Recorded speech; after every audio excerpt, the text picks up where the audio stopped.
The Florida Gators lined up in the south end zone, getting ready to take the field here at Ben Hill Griffin Stadium, just moments away from kickoff as Florida tries to bounce back from that loss to the Tennessee Volunteers last week and get back on the winning track with Auburn, Georgia, Kentucky, and Florida State on down the line. So important game for the Florida Gators to really straighten themselves out, get some confidence back.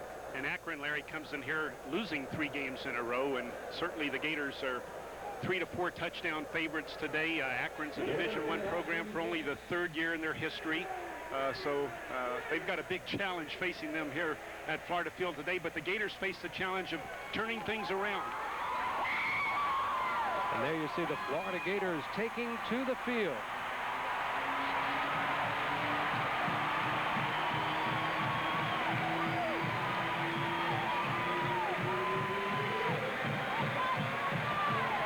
Gators had a tough week of practice, an emotional week of practice, really, trying to get that confidence back and try to avoid pointing fingers and such like that, but they seem to have come through it pretty well, and we'll get a look early on to see just what kind of fire is in this Gator football team as they take to the field on this homecoming Saturday.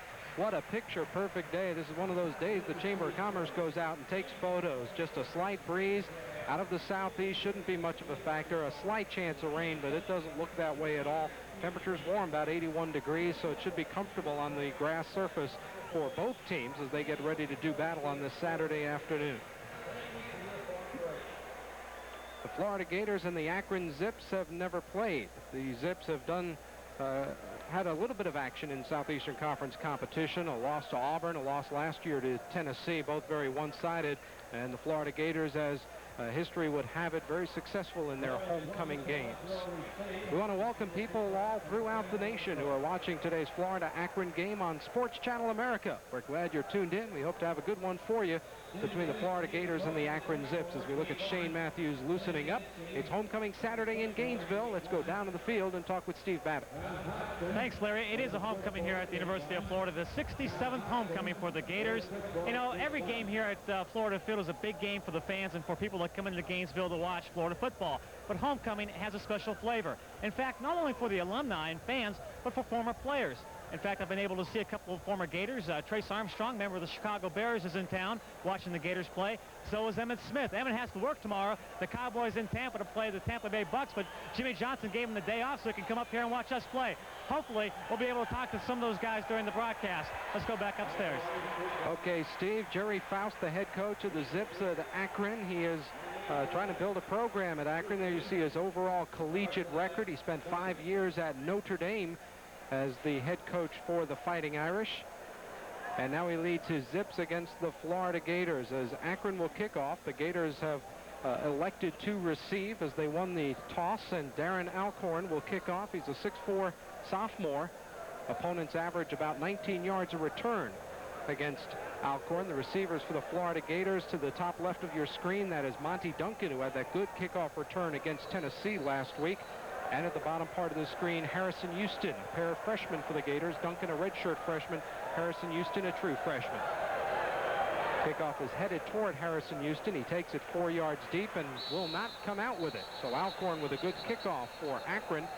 And the Florida Gators will go on offense, 1st and 10 from their own 20-yard line. Darren Alcorn's also the punter. He does an outstanding job at both for Akron.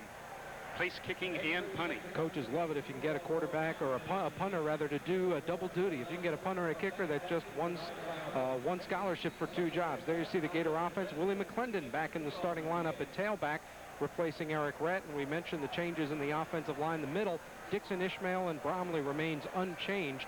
It's been a very efficient middle of the offensive line for the Gators this year.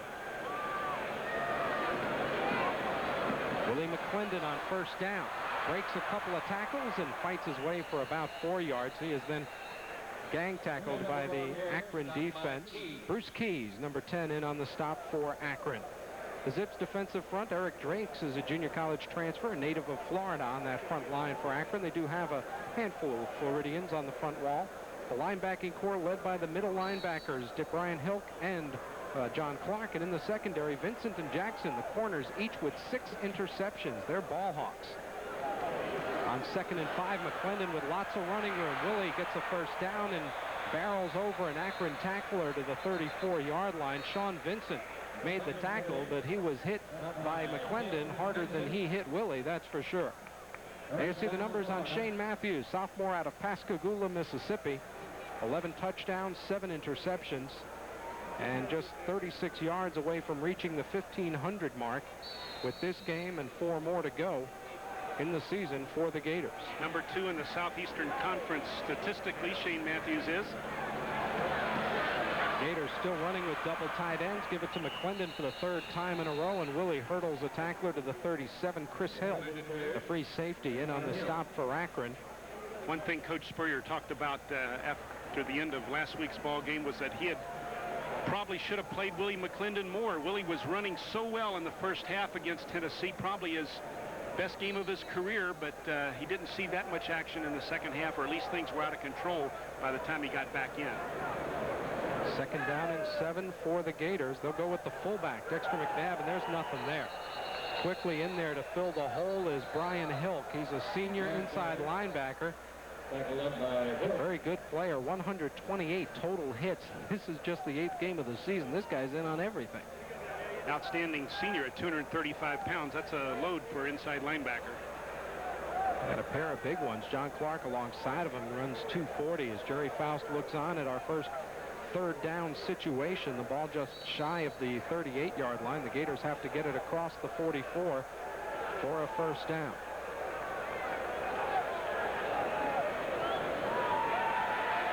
Matthews swings it out.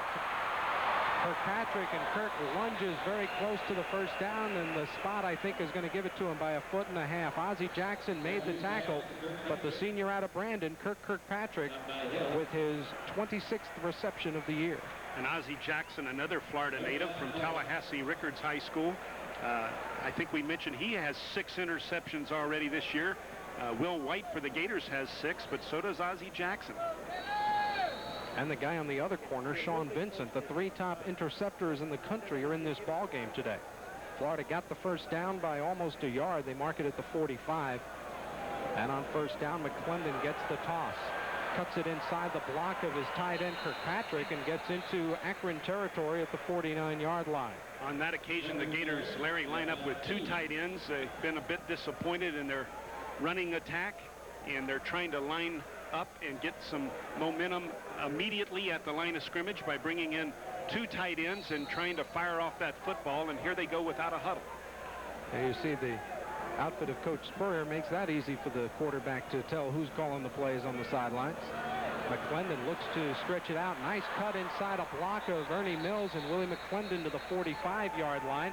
And I believe he has another 1st down for the Gators before Chris Hill tripped him up at the Gator offensive line, knocking him off the line of scrimmage a little bit. There's Coach Spurrier, 5-1 year-to-date with this first Florida Gator football team that he's had a chance to be the head coach of. Steve Spurrier, you know, is disappointed with his offensive production. He's used to averaging over 300 yards passing and well over 400 yards in total offense. He likes to see those big numbers on the board. 1st down for the Gators. Eric Rett gets a chance. He's got running room right side.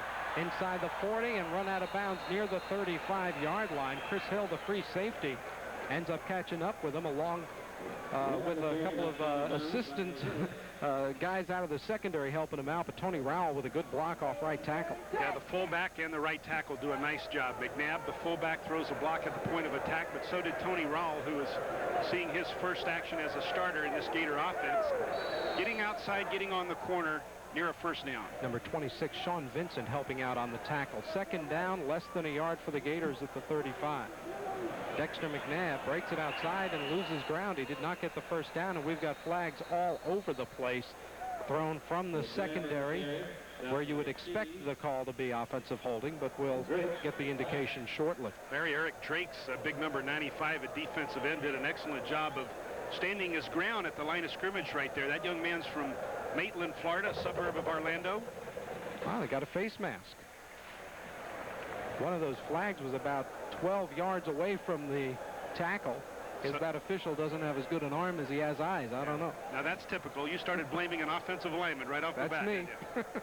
I plead guilty as charged. I got to defend those guys, but on that occasion it looked like an inadvertent grabbing of the face mask. So McNabb, who did not pick up the first down on his run, will have the run erased on a 5-yard penalty and give the Gators a first down at the 30-yard line.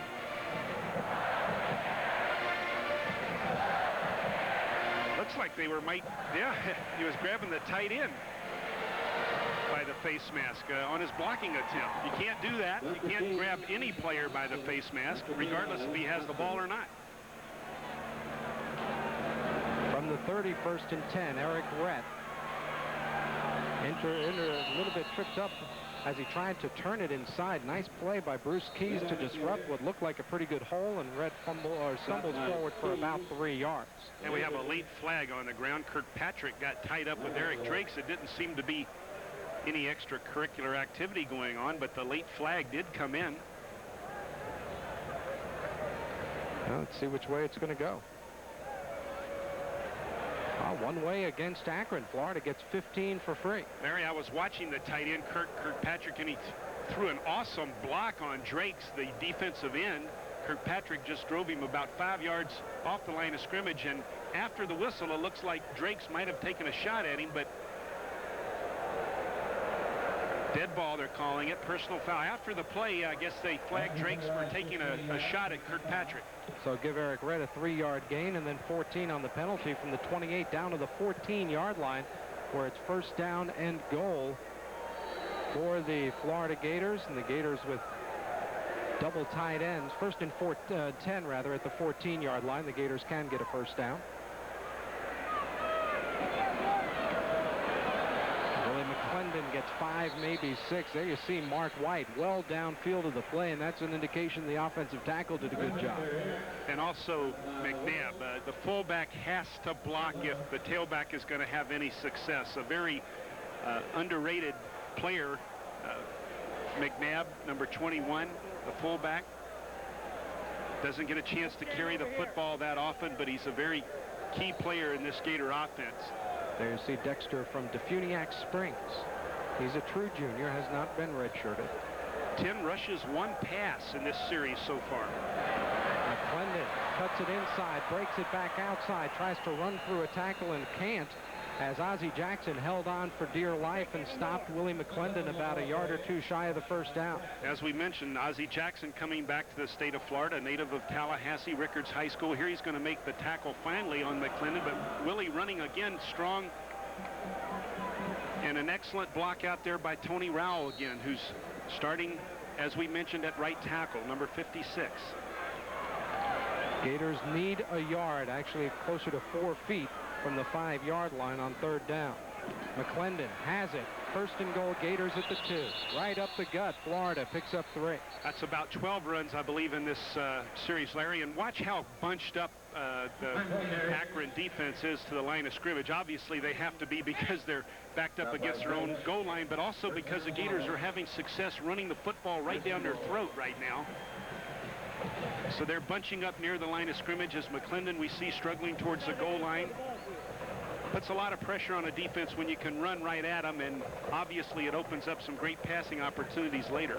Hisham Ishmael just buried Scott Brown on that defensive front to begin the hole for Willie McClendon, who ran very easily up to the 2-yard line for a first and goal situation for the Florida Gators, who have come out running the football, and they're bringing that line up awfully tight, which should set up play action at just about any time they want to do it. Running the football is kind of an attitude check. The coach wants to get the attitude straightened out, get the guys aggressive, so he comes out running.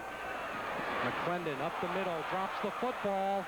It's still loose in the end zone. Akron finally does cover it. It's a touchback, so the Florida Gators drive it 78 yards and end up with nothing as Shannon Wolf made the hit for Akron to knock it loose from Willie McClendon, and the fumble problems continue for the Gators. Unfortunate situation. A good exchange. Willie's going to get the ball out of the I formation. That really is not his fault. The helmet came in there from the side, knocked the ball away.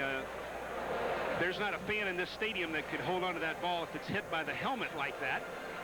From his blind side, from his left. Here comes Akron on their own 20 now as they start their first series of the afternoon. Quarterback is Jeff Schweitzer.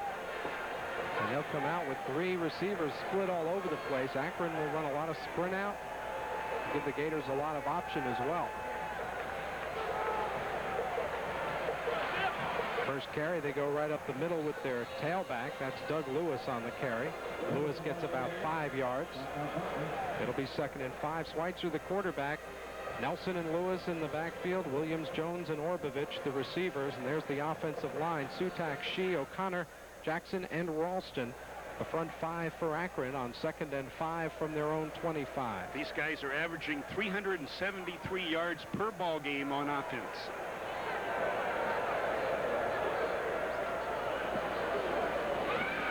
Inside they go with the fullback Nelson. Nelson gang tackled after a gain of a couple. Brad Culpepper, the first of many Gators on the play. You see Monty Groh, Huey Richardson. They keep pulling Gators off the pile. The front 4 for the Gators: Huey Richardson, Brad Culpepper, Mike Brandon, and Mark Murray.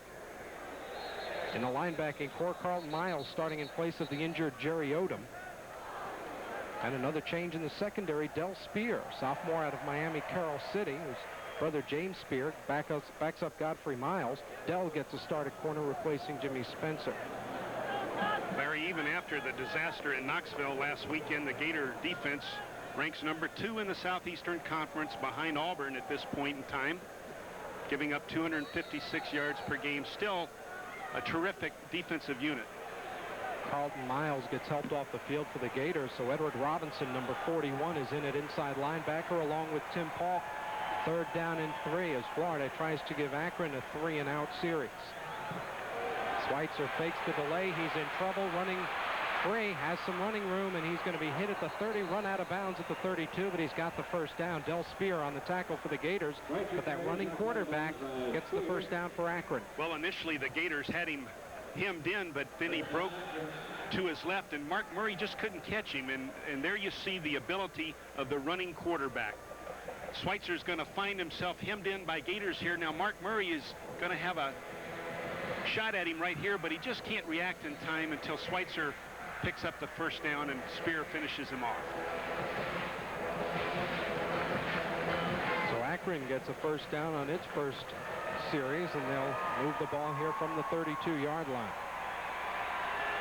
Orbovich, the tight end, is in motion. They're running an option right side. Schweitzer keeps and gets a couple before Monty Groh and Fee Bartley rack him up. Monty Groh, a sophomore out of Inverness. Monty Groh doesn't generally start, but he sees a lot of action. He's one of the first guys off the bench on defense, as we see Schweitzer step back, get a bit of a caravan escort on the option. Ed Robinson in the ball game, also number 41 at inside linebacker, got chopped down just before Schweitzer got to him. Gained a couple. 2nd down for Akron, moving from left to right on their first offensive possession. Schweitzer is going to be drilled by Fee Bartley. They're going to call it a fumble, and they're going to give the Gators the football. I thought it would be called incomplete. Well, it's a fumble, and it's Gator ball. He caught it in the air, Larry. It never hit the ground. That's why it's an interception. That's what I saw. I'm sure we'll get a chance to review it here in a moment, but Schweitzer gets hit in the back, blindsided.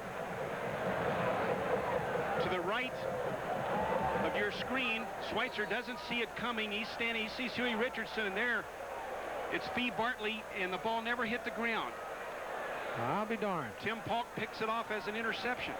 So the Gators get a turnover right back, have it at the 35. Matthews looking for all of it. Ernie Mills, touchdown.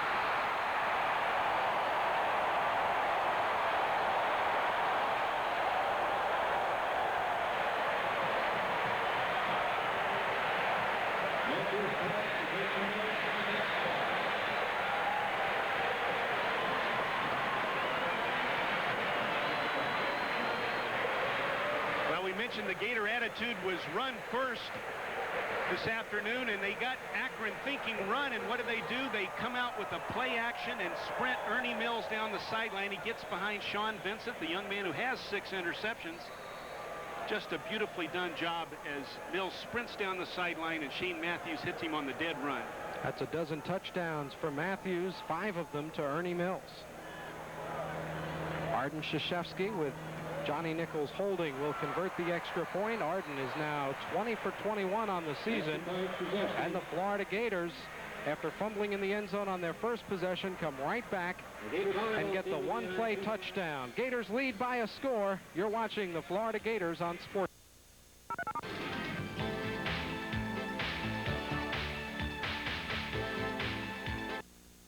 It's showtime 91 at Coggin Honda. The year's hottest new car stars are here. And Coggin's main feature lets you drive a new air-conditioned Honda Accord sedan every 24 months for just $299 a month. No money down. $299 a month with a guaranteed buyback after 24 months. New 91 Civic hatchbacks are just $69.38. New Civic CRXs get 52 miles per gallon. Big showtime savings. Coggin Honda, Regency Square, where $1,000 cash guarantees we'll beat any competitive Honda deal.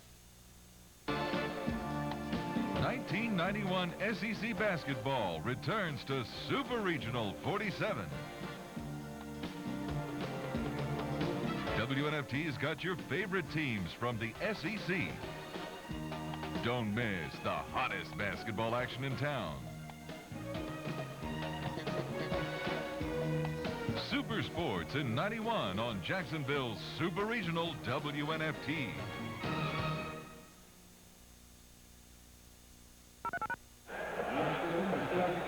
Broadcast rights to today's telecast have been granted to Sports Channel Florida by the University of Florida solely for the entertainment of our audience. Any reproduction, retransmission, or other use of this program without the express written consent of Sports Channel Florida is prohibited. The Gators drove it and turned it over, come right back with a big play for a score. And I think that big play, the Gators now have more passing offense right now than they had all last year. High short kickoff taken by Doug Lewis. And Lewis gets across the 25 to about the 27-yard line. Ed Robinson in on the tackle for the Florida Gators special teams. Edward really gets down there in a hurry. He's made a number of special teams plays. And that is a perfect drive. Yeah, a lot of energy expended by that offense on that play, right? Remember how hard they worked on the first series and they came up with nothing after about 15 plays? Here they go out after a turnover, one play, and you got a touchdown. That shows you the potency of the bomb. Jeff Schweitzer, over 1,100 yards throwing so far this year. Has also gained 400 on the ground, although he's lost 100 of that on quarterback sacks. On first down, they come right side option. Schweitzer will keep it and is tripped up by Edward Robinson and then finished off by Monty Groh. But the freshman Ed Robinson with the tackle after a gain of a couple. Big Chris Shee out there throwing a block. Larry, on the corners, you know, we were talking about how important the offensive tackles are. Sutak goes 290 pounds, and Jackson at one guard goes 290. And the other tackle, Ralston's 270. So there's some big kids on that Akron offense out there. A lot of people have compared Akron to Furman, but this is a much bigger football team than the Furman Paladins brought to Gainesville. On second down, that's Marcus Relaford, the backup tailback, and Relaford stutter steps his way to the 32-yard line. Fee Martley, Huey Richardson on the tackle for the Gators, along with Michael Brandon. And it'll be another third down situation for the Zips of Akron, and they'll need about 5. Here you see them featuring the tailback, as that is the strength of their offense. On that occasion was Marcus Relaford, who was a freshman originally at Colorado before transferring to Akron. Relaford backs up Doug Lewis, but he actually has carried the ball more times and gained more yardage than the starter. They're close to, I believe, that 900-yard mark already as a tandem. Quick step and throw, and he overthrew his intended receiver, Wayne Wade, on a slant pattern. Then Wayne got drilled in the Gators secondary, and Akron will be forced to punt for the first time today. Boy, that slant pattern is hazardous duty. Ed Robinson is just sitting there waiting for him and almost takes his head off. Jerry Faust, the head coach of the Akron Zips, on the sidelines. And there's Darren Alcorn. We mentioned that he also kicks and does the punting. A good average of 40.9, but opposing teams almost 15 yards per punt return against them. Pretty good rush, but Alcorn gets it away. Terrence Barber on the run, can't get to it. It'll bounce out of bounds at the 25-yard line. We've got a flag on the play back where the punter was. Might have had a little bumping there. Yeah, it wasn't roughing the punter. It was running into the punter. Stefan Mack, number 91, couldn't stop his momentum. Watch Stefan Mack, number 91. He's got his head down. He's kind of lost control. And he just runs into him. And the rule says you cannot touch the punter, so there is a flag on the play. And that will be extremely close because they had a 4th down and right around 5 yards to go. They're gonna give him the first down, it looks like. So Akron gets a first down on a Gator penalty. Florida's defense will be on the field when we return. You're watching the Gators on Sports Channel.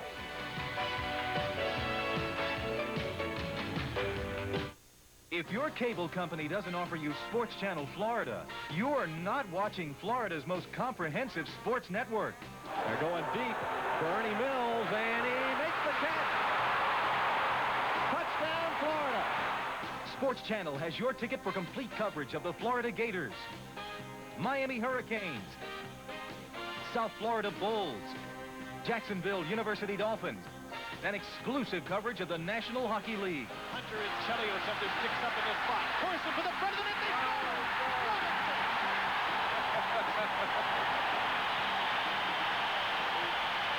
If your cable company hasn't added Sports Channel yet, call them today and tell them you don't want to miss any more of the action from your favorite teams. Sports Channel is your home for the Gators, Canes, Heat, NHL, Dolphins, Bulls, and much more. Call your cable company today.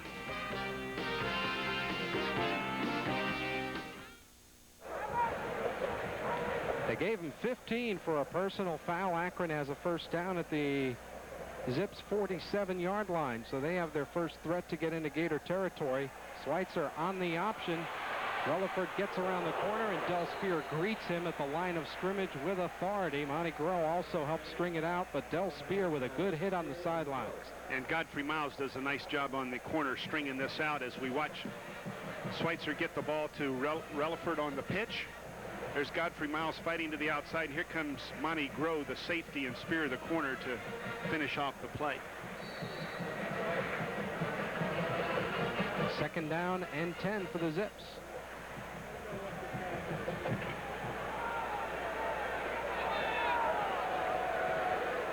They gained maybe a foot on that play. That's it.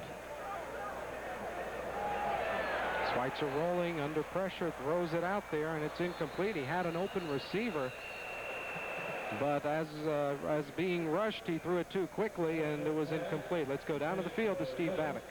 Thanks, Larry. I'm with Emmett Smith right now. And Emmett, shouldn't he be working Sunday? Today is not Sunday. Tomorrow's Sunday, so I go to work tomorrow. You got Tampa Bay Bucks coming up. Things going pretty well for you with the Cowboys right now. Right now, my personal play is going okay, but the stats and everything that we have, our win-loss record right now is not showing that much. But I think we'll be all right as the season goes.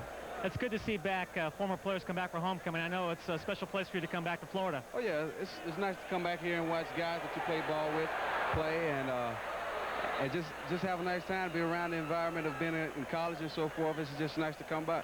Okay, Emmett, thanks for stopping by. Good luck against Tampa Bay. Thank you. Okay, Emmett Smith here watching the Gators play. Let's go back upstairs to Larry and Jim.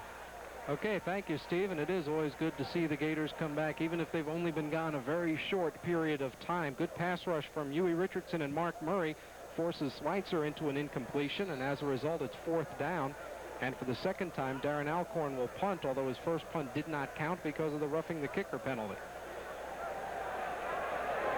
Gators with a pretty good rush. Nobody touches him this time. Excellent kick. Barber takes it at the 5. One man back.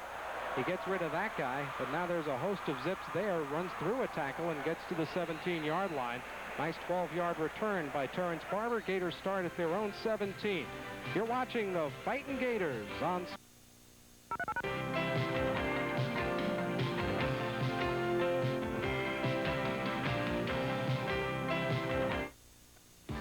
Catch the excitement of Florida Gator football with head coach Steve Spurrier on Sports Channel. This will be from 41 yards out. Johnny Nichols puts it down. Krzyzewski puts it. It's showtime 91 at Coggin Honda. The year's hottest new car stars are here. And Coggin's main feature lets you drive a new air-conditioned Honda Accord sedan every 24 months for just $299 a month. No money down. $299 a month with a guaranteed buyback after 24 months. New 91 Civic hatchbacks are just $69.38. New Civic CRXs get 52 miles per gallon. Big showtime savings. Coggin Honda, Regency Square, where $1,000 cash guarantees we'll beat any competitive Honda deal. Get a flavor of the sights and sounds and smiles of New Orleans with Popeye's Cajun Classic. One great price for 9 pieces of chicken, all prepared fresh with authentic Cajun spices for that famous original Popeye's flavor. Now get all 9 pieces at this classic low price. Get a real taste of New Orleans with our Cajun Classic, only for a limited time, only at Popeye's. Love that chicken from Popeye. Islanders. 2 days later, those same Devils will be home at the Meadowlands to host the Buffalo Sabres. And then Saturday night, the Chicago Blackhawks in the Garden to take on the Bruins. Check your local listings for the availability of National Hockey League action on Sports Channel. Injured Akron player helped off the field. That's Jamie Harsh, a sophomore receiver and coverage man for the Akron Zips on their kick coverage. Hopefully he's okay, and the Gators go to work on their own 17-yard line.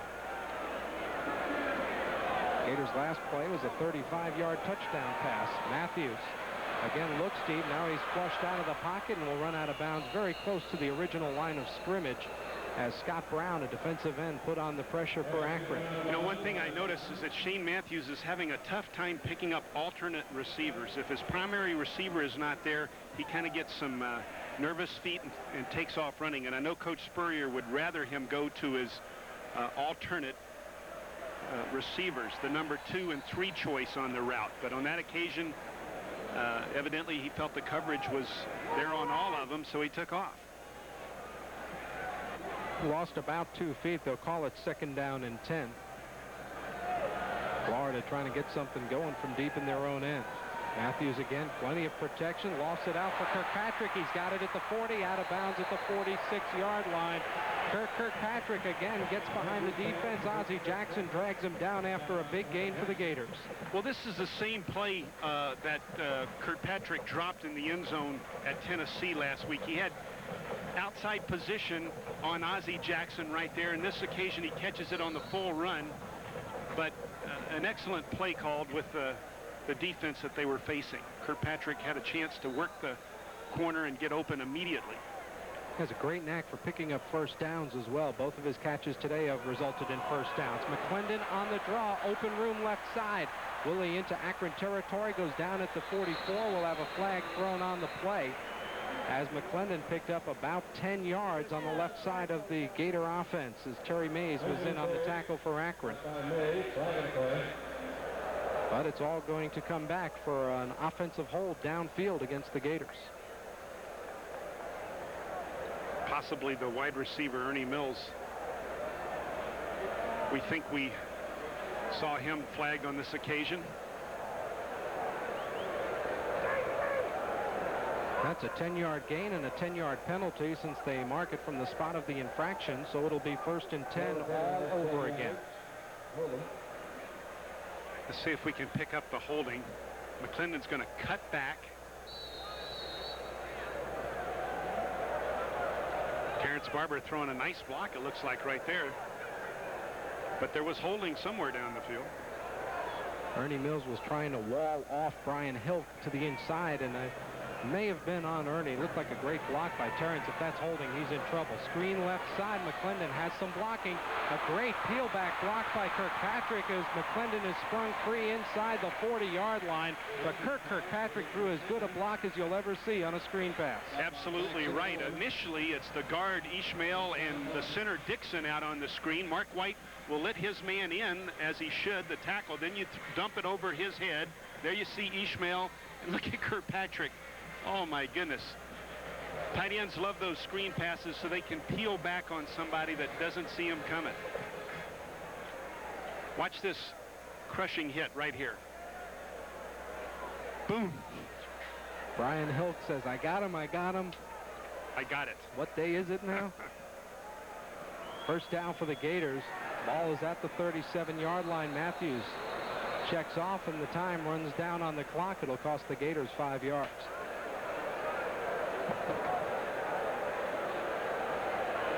Again, you can get into trouble. You start changing the play with 4 seconds left on the clock, and that's what Shane Matthews got himself caught into. Yeah, he's just inexperienced. This is his first year as a starter. He was number 5 on the depth chart 4 weeks prior to the season opening kickoff. He's done really a terrific job, but on occasion, you know, he'll make these mistakes. So it's 1st and 15 for the Gators at the Akron 42. 3 minutes, 10 seconds to go in the quarter. Florida leading 7-0 here on Sports Channel.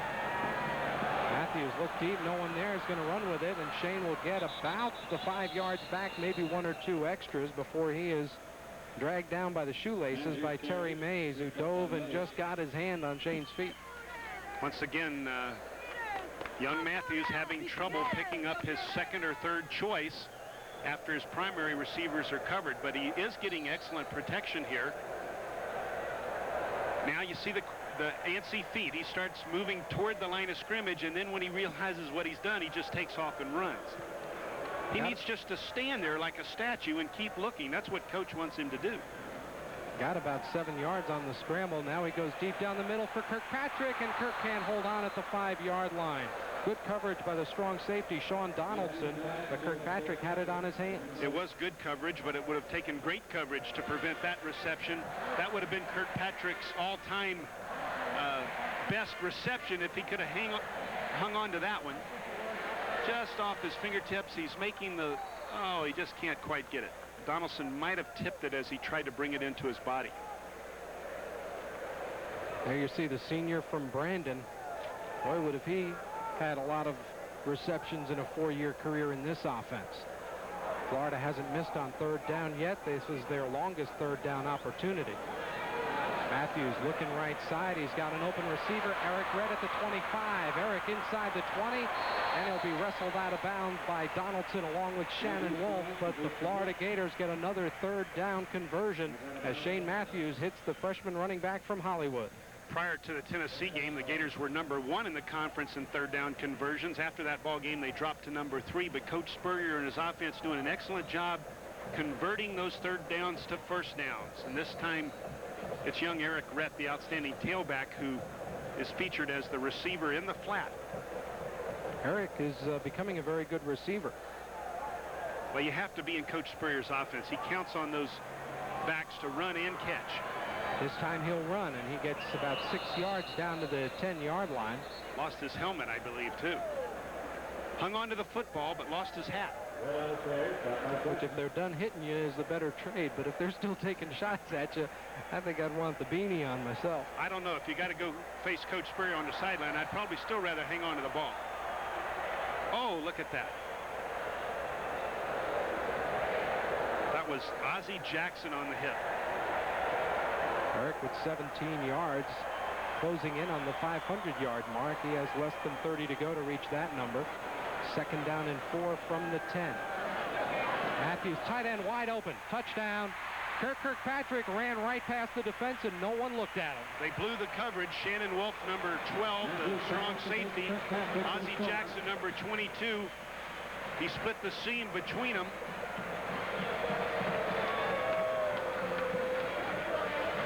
I think Shane Wolf just got hung up initially and didn't realize he was responsible for Kirkpatrick, and before he realized he was, Kirkpatrick was already in the end zone. That's the success of the running game, freezing the strong safety on play action. Yeah, and I think it was a mental error too initially, but you're right. When the Gators are pounding that football at him, the strong safety becomes almost like a linebacker.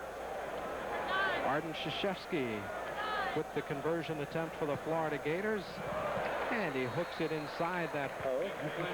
Give Arden the point and give the Florida Gators a 14-0 lead over the Akron Zips with 1:24 to go here in the 1st quarter. There's a Gator. I don't know if she's back for a homecoming or a regular here at Florida Field, but you would not recognize this place last night with Gator Growl and a humongous stage assembled in the north end zone. Of course, that's going to be a little trickier process soon when they bowl in the north end, as the Gators plan to do after the Auburn game in a couple of weeks. Well, they'll continue to sell out Gator growl regardless, I guess. Zippy the kangaroo. That is a unique mascot, I suppose. I haven't seen too many kangaroos bouncing around the SEC. You see Ryan Ruland for the Florida Gators. Ryan's a freshman, and he'll handle the kickoff duties once again for the Florida Gators. Teams are averaging about 20 yards a return against the Gator kick coverage, and that average certainly went up on that 91-yard touchdown return by Bates of Tennessee last week.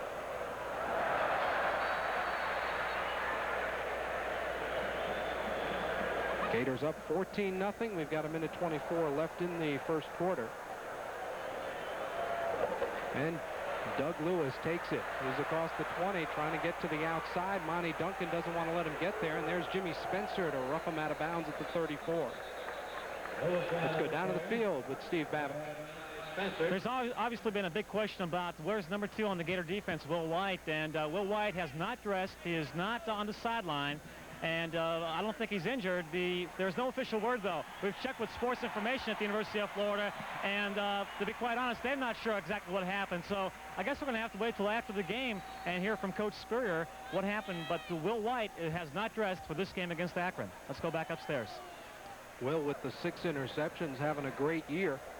He was disciplined last year by then coach Galen Hall, and we'll find out later on what Will's status is for this football team. But Monty Grove's been in all the way at safety. A little bit of a delayed draw. Trying to find running room is Relaford, but Mike Brandon is right there to wrap him up after a short loss on the play. Florida defense was all over that play. Good drive for the Florida Gators. 8 plays, 83 yards. The Gators have driven it on every possession. They had a 78-yard drive ending a fumble, then the 1-play drive, a touchdown pass to Ernie Mills, and this time it's Kirkpatrick getting the catch from Shane Matthews. So Shane with a pair of touchdowns, and Florida with a 2-touchdown advantage as we get near the 30-second mark to go in the first quarter. On second down, option left side, there's nobody there.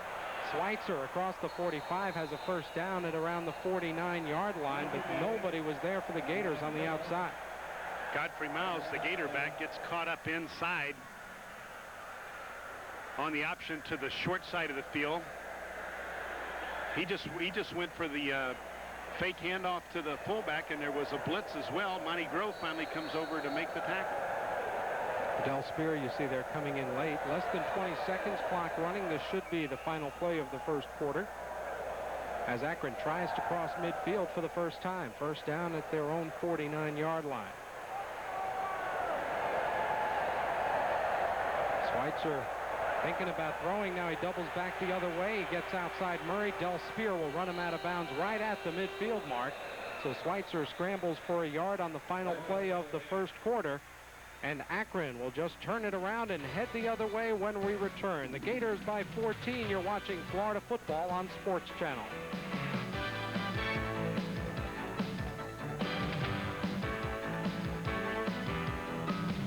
What girl's gonna go for me with a body like this?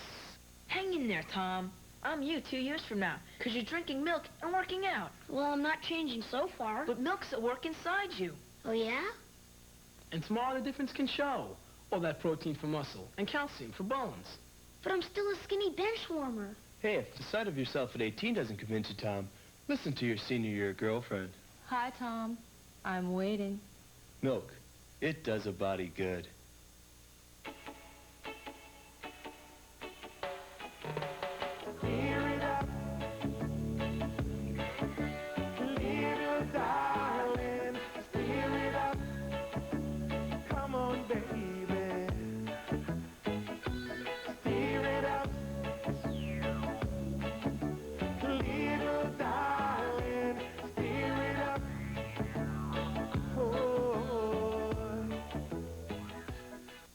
Is there anything a kid likes more than likes hot dogs? Ooh, a really, really nice bite.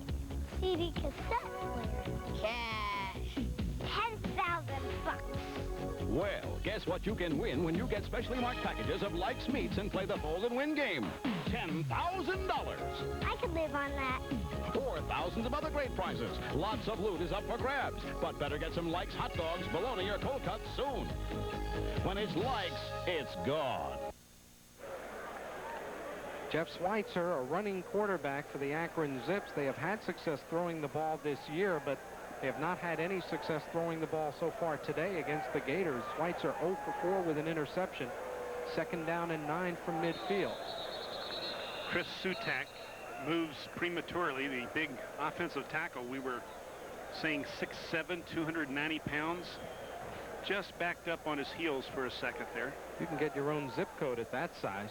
Number 74 at left tackle jumps, and it'll mark it back to the 45, where it'll be 2nd down and 14 for Akron. Beautiful day in Gainesville, Florida. We hope you're enjoying our coverage of Gator football wherever you're tuned into Sports Channel. Larry Vitale along with Jim Yarbrough and Steve Babick. Gators with a couple of touchdown passes from Shane Matthews, one to Ernie Mills, the other to Kirkpatrick. Florida leading 14-0 as we get underway here in the 2nd quarter.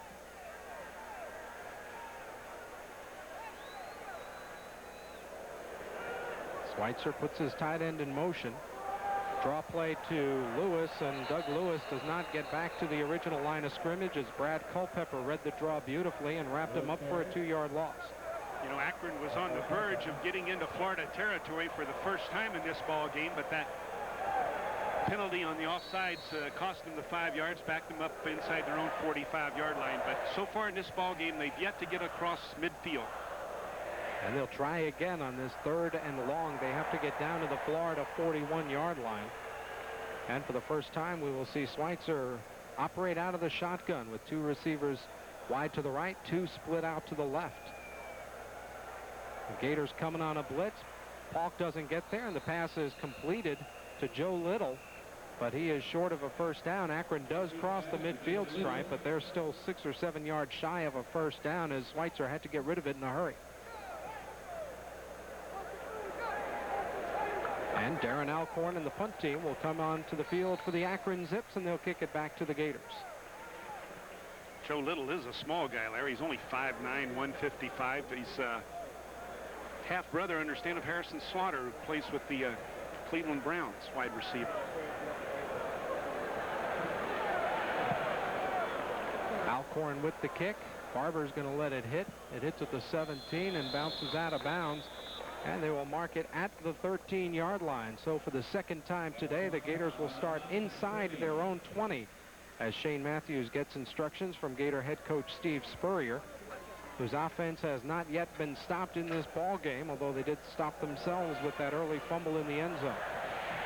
So far in the ball game, Larry McClendon 10 rushes for 51 yards, and Eric Rett 3 for 17. Shane Matthews is 6 of 7. An excellent performance so far this afternoon, and Kirkpatrick continues to be the favorite receiver, catching 3 passes, 46 yards, and a touchdown. And we are a minute and a half into the 2nd quarter, so those numbers you would assume will get larger and larger as we move along. Willie McClendon on 1st down bounces out of the bundle and is going to be spun to the ground after about a 5-yard pickup. Shannon Wolf making the tackle, the strong safety for the Akron Zips, but Willie McClendon found some running room where there seemed to be none.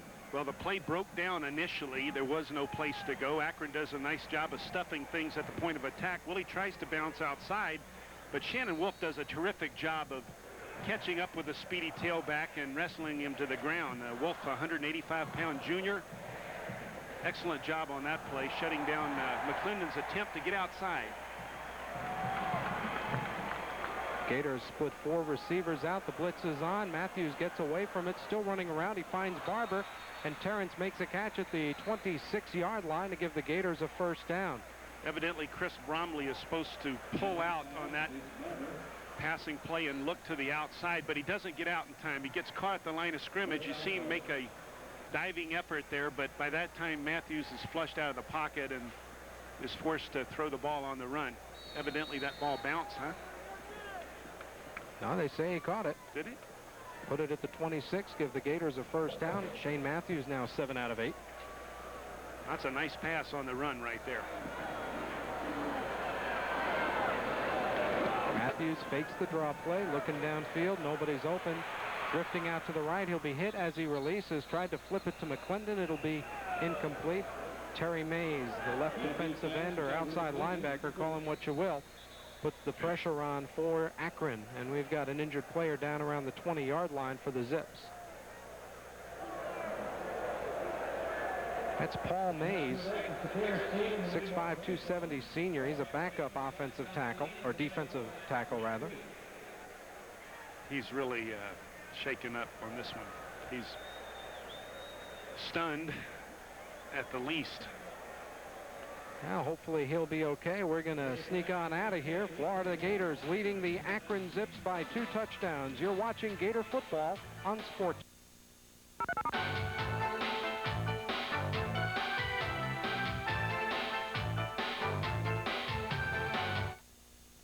When we hear the word AIDS, most of us...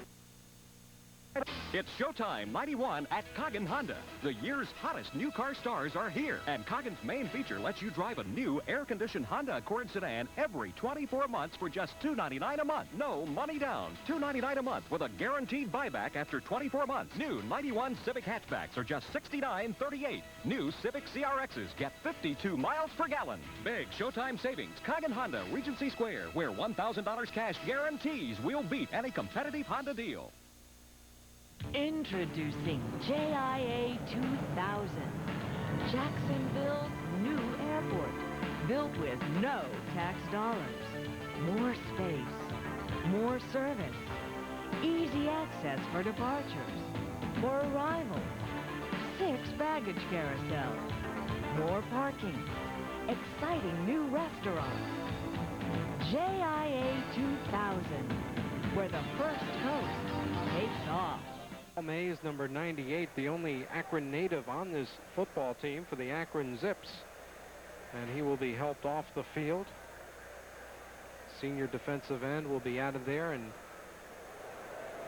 get a substitution. Doug Sumler will check in for Akron. The Zips have had their problems with the Gator offense. They just haven't been able to keep Florida from moving the ball. Well, they're out personneled, obviously. The Gators, one of the top teams in one of the top football conferences in the country, and Akron only in their 3rd year in Division I football. They got blown out in their last ball game of last year, visiting Tennessee, and in 1988, Auburn beat them 42-0. The Gators on 2nd down, a quick hitch to Terrence Barber, and Terrence will pick up about 5 yards or so before he's run out of bounds. In fact, they'll mark him up almost to the 35-yard line. So Terrence Barber was able to sneak through a tackle and get almost 8 yards, maybe 9 for the Gators.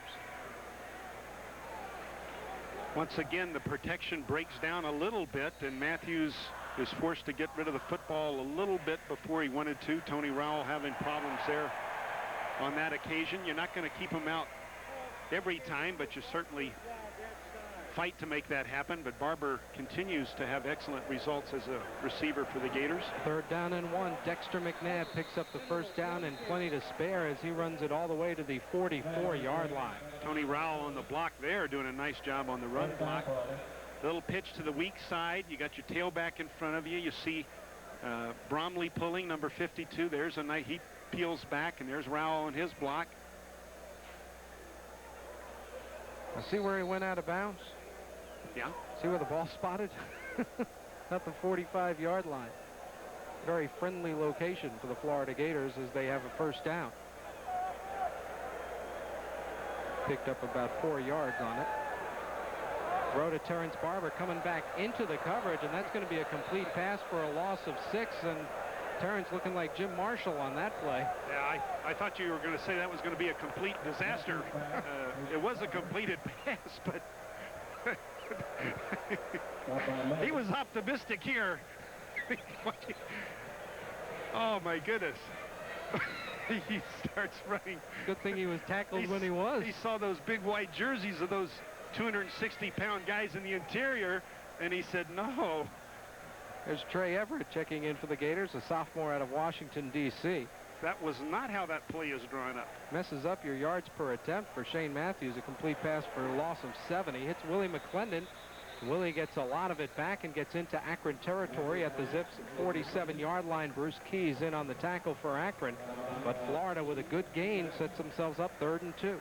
Keys is matched up here man for man initially with McClendon, the tailback. Your big outside linebacker is on the chase here. He's 6'5", 245, an excellent athlete, but McClendon had too much speed for him right there, and Matthews picked him up quickly. That the Gators, Larry, are 100% on 3rd down conversions now in this, well, prior to this one here.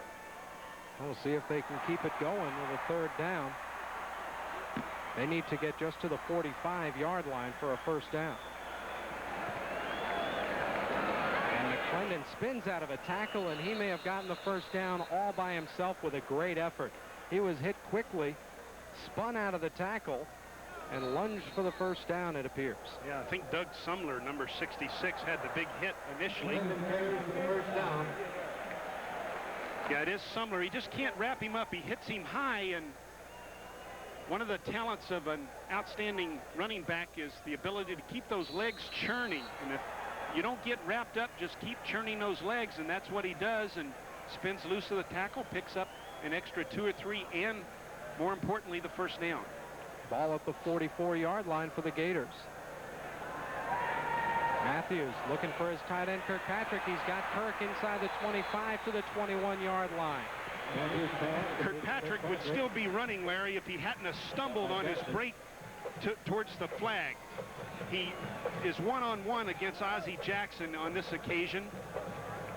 On the right of your screen, he's going right towards Jackson, then breaks to the outside, but he stumbled on his cut, and at this point he's recovered, but Jackson was able to make up the distance. But Kirkpatrick gets open because he runs excellent routes.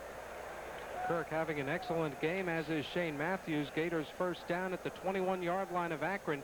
Florida up 14-0 with less than 10 minutes to go 1st half. Throwing deep, McClendon a little bit overthrown. Willie McClendon streaking down the sideline. Shane Matthews led him astride 2 men. I was watching Coach Spurrier on the sideline at that point. He was waving towards his 2 wideout side, to the wide side of the field, perhaps trying to get Matthews to think about going to those guys, but Matthews comes back to the other side, the weak side of the field, and finds McClendon wide open, but just a bit overthrown. There you see the numbers on Shane Matthews, outstanding, with 9:48 to go in the 1st half, looking for perhaps a 3rd touchdown toss on this drive. Well, he's completed close to 60% of his passes so far this year. McClendon gets away from a tackler, fights his way to the 15-yard line, and inside the 15, Brian Hilt was there for Akron, but the completed pass gives the Florida Gators another 3rd and short opportunity.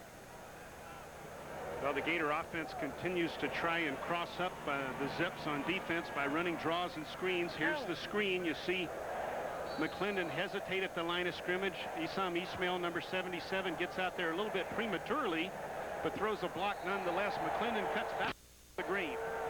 Wayne Anderson, the nose guard, had a chance to wrap up McClendon, but Willie was able to get around him, and the ball got down to the 15-yard line. 3rd and 4 for the Gators. Timeout called by the Florida football team. We'll be back to show it to you. You're watching Gator football on Sports Channel.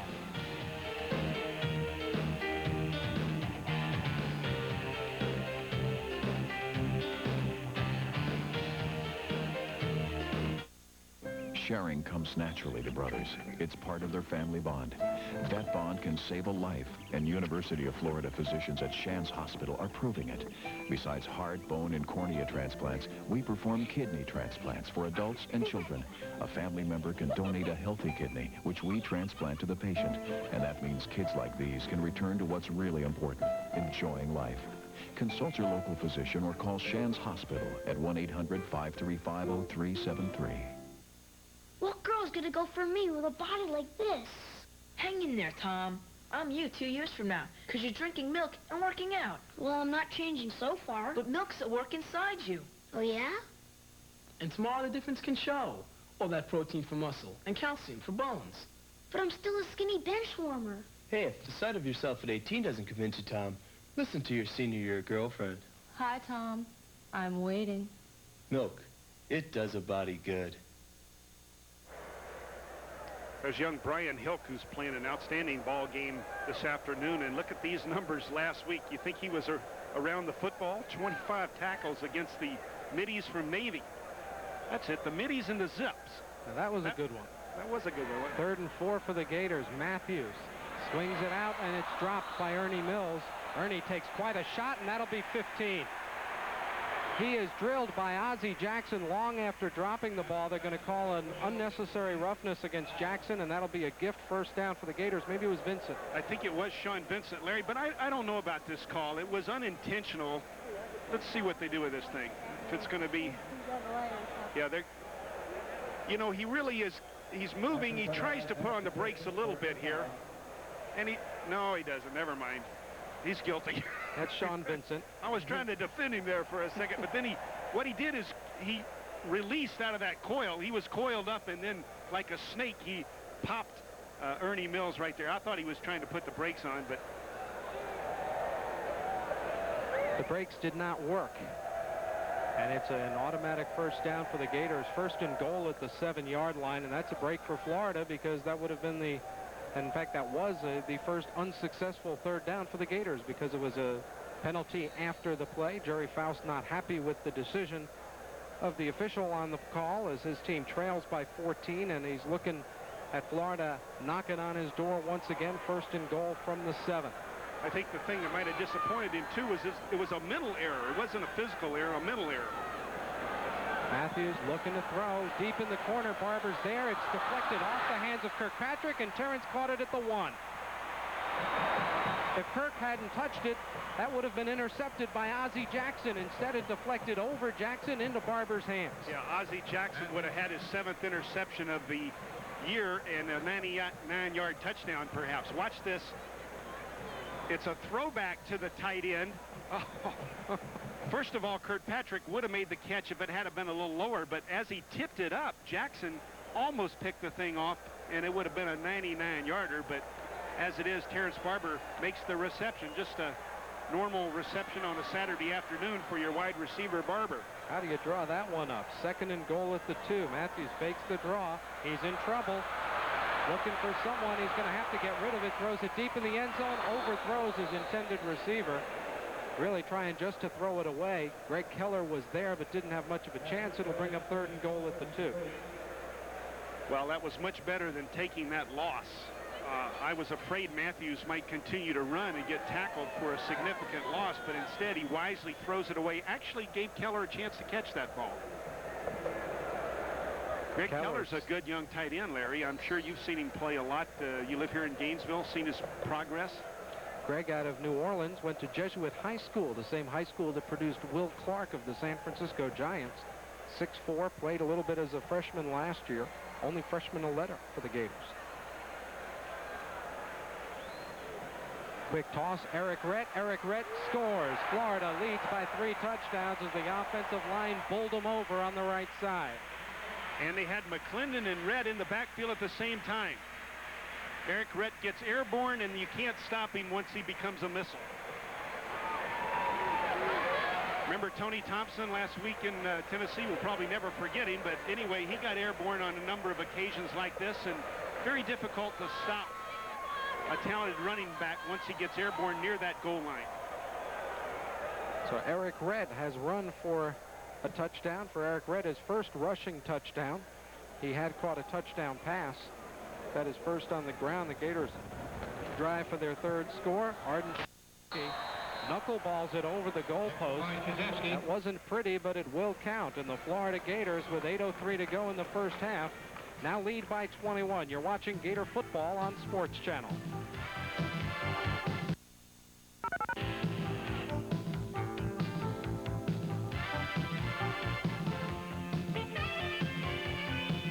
Showtime 91 at Coggin Honda. The year's hottest new car stars are here. And Coggin's main feature lets you drive a new air-conditioned Honda Accord sedan every 24 months for just $299 a month. No money down. $299 a month with a guaranteed buyback after 24 months. New 91 Civic hatchbacks are just $69.38. New Civic CRXs get 52 miles per gallon. Big Showtime savings. Coggin Honda, Regency Square, where $1,000 cash guarantees we'll beat any competitive Honda deal. Cheeber, cheeber. I hope you realize that playing with guns is an obvious cover-up for your male inadequacies. Yeah? Well, why would anyone play with dolls? Why would anyone play with you? Why would anyone play with you? Why would anyone play with you? Why would anyone play with you? Why would anyone play with any of you? Beats us, but Burger King's got 'em. The Simpsons for $3.49 each when you buy new mini muffins or any size fries. To give you the Simpsons for virtually peanuts, sometimes you gotta break the rules.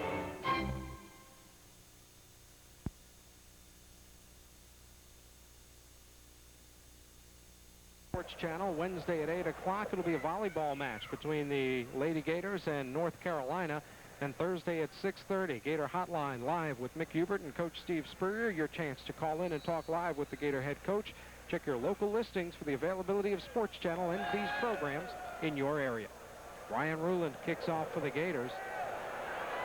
And the Akron Zips. Lewis has some running room. Tries to break it to the outside. He's going to be dragged down. A flag is thrown right on the play as Jimmy Spencer tackled Doug Lewis at the 25-yard line.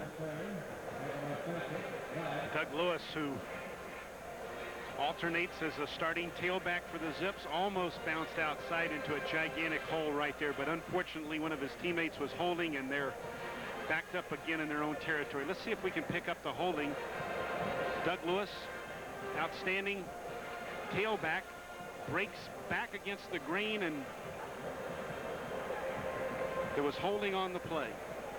For Akron, I believe that was Pat Robertson, a linebacker, number 48, who grabbed a fistful of Monty Duncan and would not let go. So the ball will be marched back to the Zips 14-yard line, where Akron will go on offense, 1st and 10, trailing the Gators 21-0 with 7:53 to go in the first half.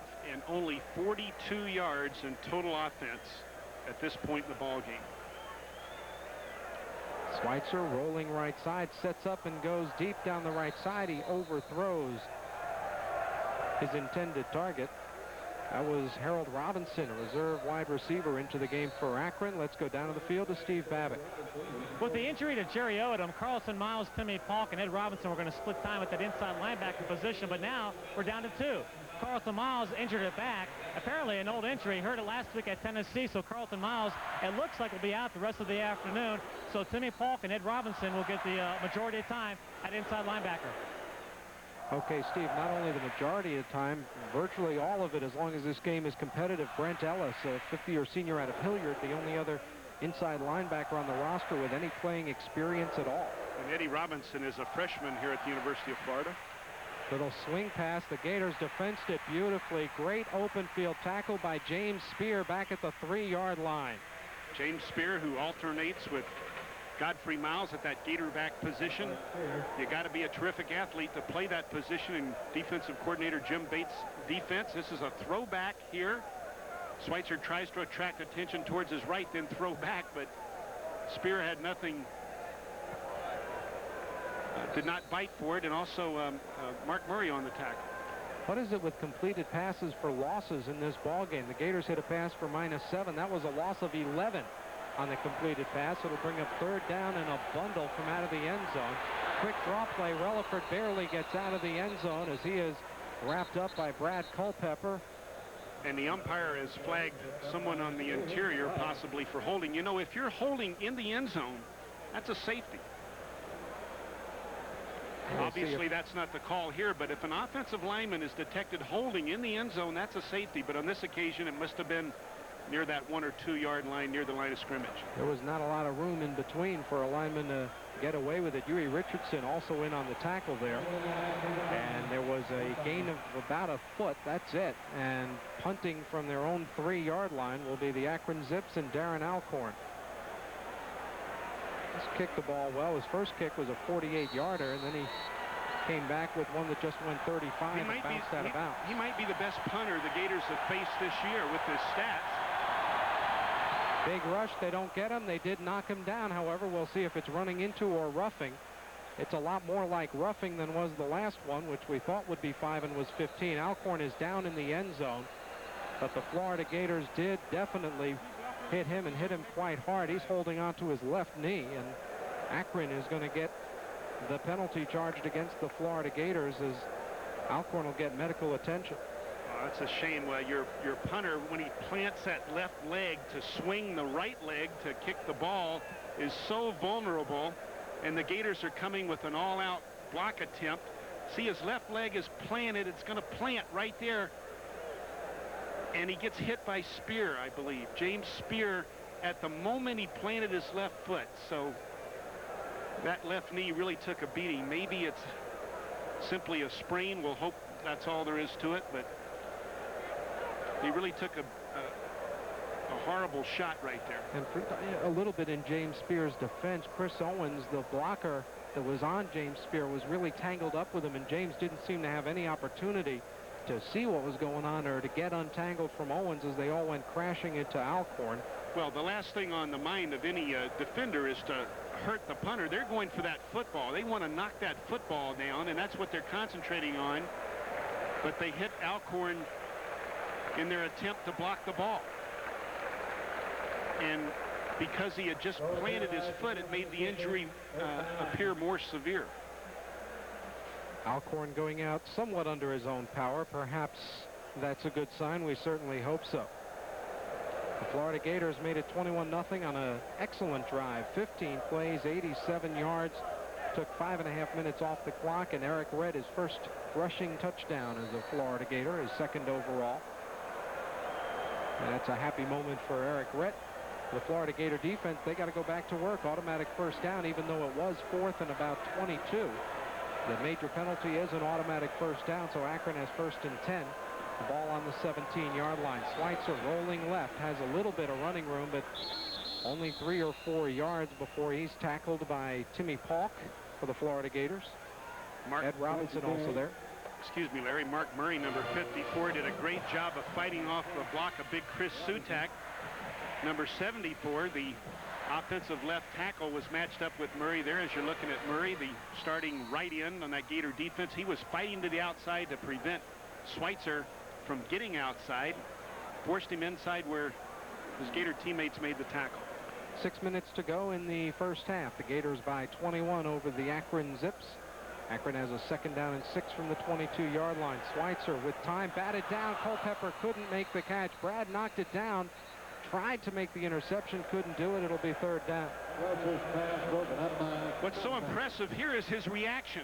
He hits the ball and then reacts immediately to look for it, and it wasn't because he had bad hands. He just couldn't quite reach it. His arms weren't long enough, but he reacted so quickly to batting the ball in the air, he was prepared to come up with the interception. Culpepper playing excellent football for the Gators all season long on the interior of that defense. Of course, his dad, Bruce, an outstanding lineman for the Florida Gators. Brad is a 4th-year junior out of Tallahassee. He'll be back next year. Schweitzer out of the shotgun, throws incomplete. He's stretched out. Bradford Jones, and then Monty Groh put a lick on Jones around the 30-yard line. It'll be once again 4th down for the Akron Zips. Let's see if Alcorn comes in to kick, or who it might be for Akron. It is Alcorn. Darren Alcorn. Miracle drug on the sideline. It's amazing the progress that medicine has made, you know, in the last couple of decades. I'll see if the Gators go after him again. This time Alcorn gets the kick away. Barber lets it hit at the 40, gets out of the way as it kicks back toward Akron's side of the field. It'll be the 44-yard line, and that is where the Florida Gators will go on offense. With 5 minutes, 37 seconds to go in the first half, Shane Matthews running the Gator attack, which has amassed well over 200 yards and scored 3 touchdowns already in this ball game.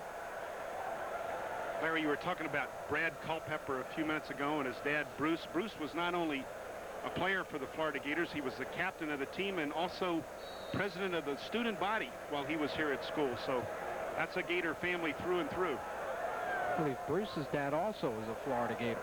Is that right? 3 generations then, huh? Matthews calls signals, has twin receivers to the right, one to the left. On the quick opener, Willie McClendon bangs ahead to about the 47, give him 3 yards before he is racked up. Brian Hilk and Terry Mays in on the stop. We've called Terry Mays and Brian Hilk's name quite a bit for that Akron defense. Hilk's going to break his record of 25 tackles. Oh, my goodness. Here goes Carlton Miles, number 31. Steve mentioned a back injury for Carlton. Perhaps we can get a further report later on in the day. Jim Watson, a reserve offensive guard, is into the game for the Gators. Right guard, number 73, and Glenn Neely's in at tackle. That's a hitch to Barber, looking deep for Kirkpatrick. He's got him. Kirk to the 20, to the 10. He scores. Terrence Barber with his first career touchdown pass.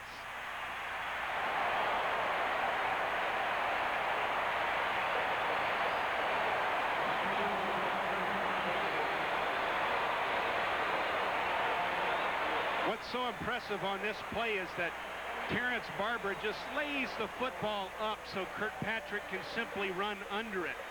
He sees he's wide open. He can't wait to get rid of the football, and he just lofts it out there so Kirkpatrick can run under it.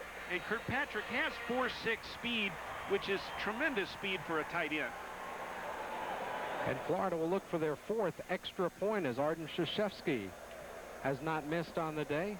Bromley snaps it to Johnny Nichols. Another knuckleball finds its way across the crossbar, and Arden Krzyzewski, if they were grading this with style points like gymnastics or diving, Arden Krzyzewski would lose his job, but he's gotten it over there each time. And Florida's lead is now at 28-0 over the Zips of Akron University, and homecoming crowd certainly enjoying it here at Florida Field.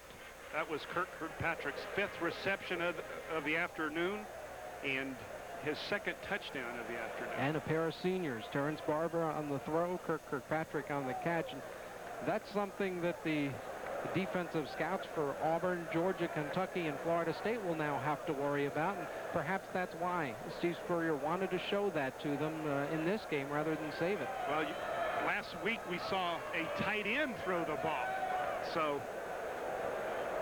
it keeps you guessing on defense, obviously. Of course, that tight end played for the Tennessee Volunteers, and they threw the bomb for a touchdown. On this occasion, it's a Gator wide receiver. Terrence Barber hitting his tight end, Kirkpatrick. Kirkpatrick could really play wide receiver, though. So often in the Gator offense, he's split out. He doesn't play in tight that often. Bruland with the kickoff, again headed toward Doug Lewis, and that goes out of bounds at the 1-yard line. It did not get into the end zone before going out, so it'll be 5 yards on the Gators, and they'll try it again. There's another quick drive for Florida. 2 plays. Willie McClendon ran for 3, and then Terrence Barber hits Kirkpatrick. What a big day Kirkpatrick is having for the Florida Gators. And the Gator offense there. They're approaching 400 yards in total offense with a little less than 5 minutes left in this ball game. I mean, excuse me, in the first half. I bet Jerry Faust wishes it was the ball game at this point with the score 28-0. There's the senior from Brandon High School, Kirkpatrick. Really wasn't used much in the offense prior to this year. The Gators featured one of the greatest running backs ever to play college football, Emmitt Smith, out of the tailback position. Really didn't have a passing attack to any great extent. And Kirkpatrick was underutilized, to say the least. But when Coach Spurrier came to Florida this spring, the first thing, one of the first things he said was, hey, we got a talented tight end named Kirkpatrick, and we're going to get the ball to this kid as much as we can. And that's exactly what they've done this season. Kirk had 27 catches in his first 3 years. He has 30 catches this year. The one hopper bounces around. It's picked up by Campbell. Troy Campbell on the return gets it out to about the 35-yard line. Campbell is a Floridian, native of Marathon, and a cousin of a former Florida Gator, Willie McGrady, out of Palatka.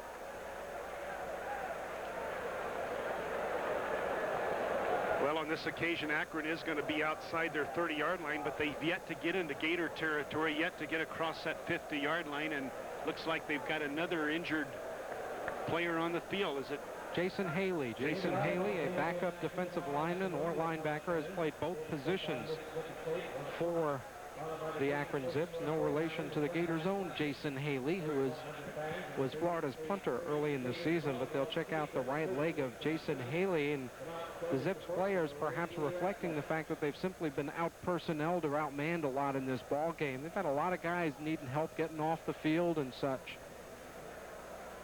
Well, college football is a brutal game. Don't let anybody kid you. And these kids really lay some licks on each other all afternoon. But on this occasion, it's just a freak situation. You see how his leg got bent in the pileup, more or less. It wasn't a one-on-one confrontation. It was just one of those things that happen when you get caught in the pileup. One of the many Gator fans here at the ball game. Ball at the 35-yard line. Jerry Faust and the Akron Zips trying to find a way to do something offensively. Their last completed pass lost 11 yards. Moeller High School in Cincinnati. Now that's a record. He lost once in his last 5 years before leaving Moeller High for Notre Dame. Schweitzer on first down, throws it complete. Nice lunging catches made for the Akron Zips. And wouldn't you know it, we finally found somebody. That's Jeff Williams. Jeff Williams, a wide receiver, with his 7th catch of the season. And for Schweitzer, just his 3rd completion. And he's back in the positive yardage. He was 2 out of 9 for -3. Now he's all the way up to 8. Very difficult afternoon for the Zip offense. First down at the 46, full-scale blitz. He hit the quick slant, and Monty Groh is quickly there to wrap up Bradford Jones after a short gain. Monty Groh, who is playing for Will White, who did not dress out this afternoon. Will White, one of the outstanding secondary performers in the nation, is not dressed out this afternoon. Young Monty Groh seeing the action instead and making the hit on that occasion, hitting Jones as he slanted in. Got to have a lot of courage, those wide receivers, on those slant routes. Got the ball inside Gator territory at the 49-yard line. Another crossing pattern. That's Williams bouncing off one hit. Godfrey Mile, or rather Tim Paul, couldn't lock him up, and Williams spins for a first down near the Gator 40. Gators dropped back in a 3-deep zone right there, and the linebackers were backing out. And as you mentioned, on the crossing route, Williams gets open. The linebackers have dropped back. Excellent protection up front, but there was a blitz. Not much of a gain, however. Gators update their defensive line, going back with the first teamers. As you see, Jeff Williams, 2 of those catches in this ball game. Ball at the 42-yard line. First down for Akron. The Zips trying to threaten a score. Schweitzer, just before getting drilled by Richardson, throws to Bradford Jones, who catches it out of bounds. Incomplete pass, but Schweitzer really took a hit from Huey. Very difficult position for Schweitzer, who's forced to pass, and the Gator defenders pin their ears back and come after him, and he really took a hit right there. He's very vulnerable as he stands back there in the pocket, facing an outstanding defensive unit that knows he's got to throw the football, and looks like he's really been stunned on his shoulder right here. Let's see if we can pick it up. Schweitzer in the pocket, and it's Huey Richardson who hits him right in the armpit with his hat, and you know that smarted. Mark Friday, the backup quarterback, comes into the game for Akron. Over the middle, intercepted by Tim Paulk, his 2nd today. Paulk across the 45 into Akron territory. He's got a chance at the 35 to the 30. Tim is hit and down at the 22-yard line. Tim Paulk with a big play for the Gator defense. He refused to go down.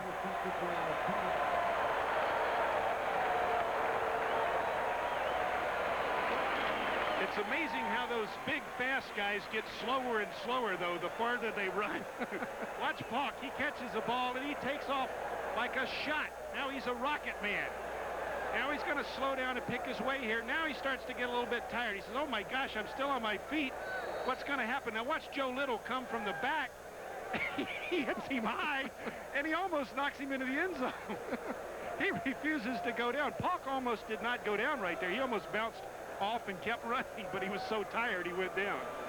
Gators with the ball at the 22. Matthews drifting back, throws it to McNabb, who drops it. Dexter started running with it before he caught it, and it's going to be 2nd and 10. Sometimes it really is great to be a Gator, isn't it? I don't think they get any prettier than those 4 girls right there, do they?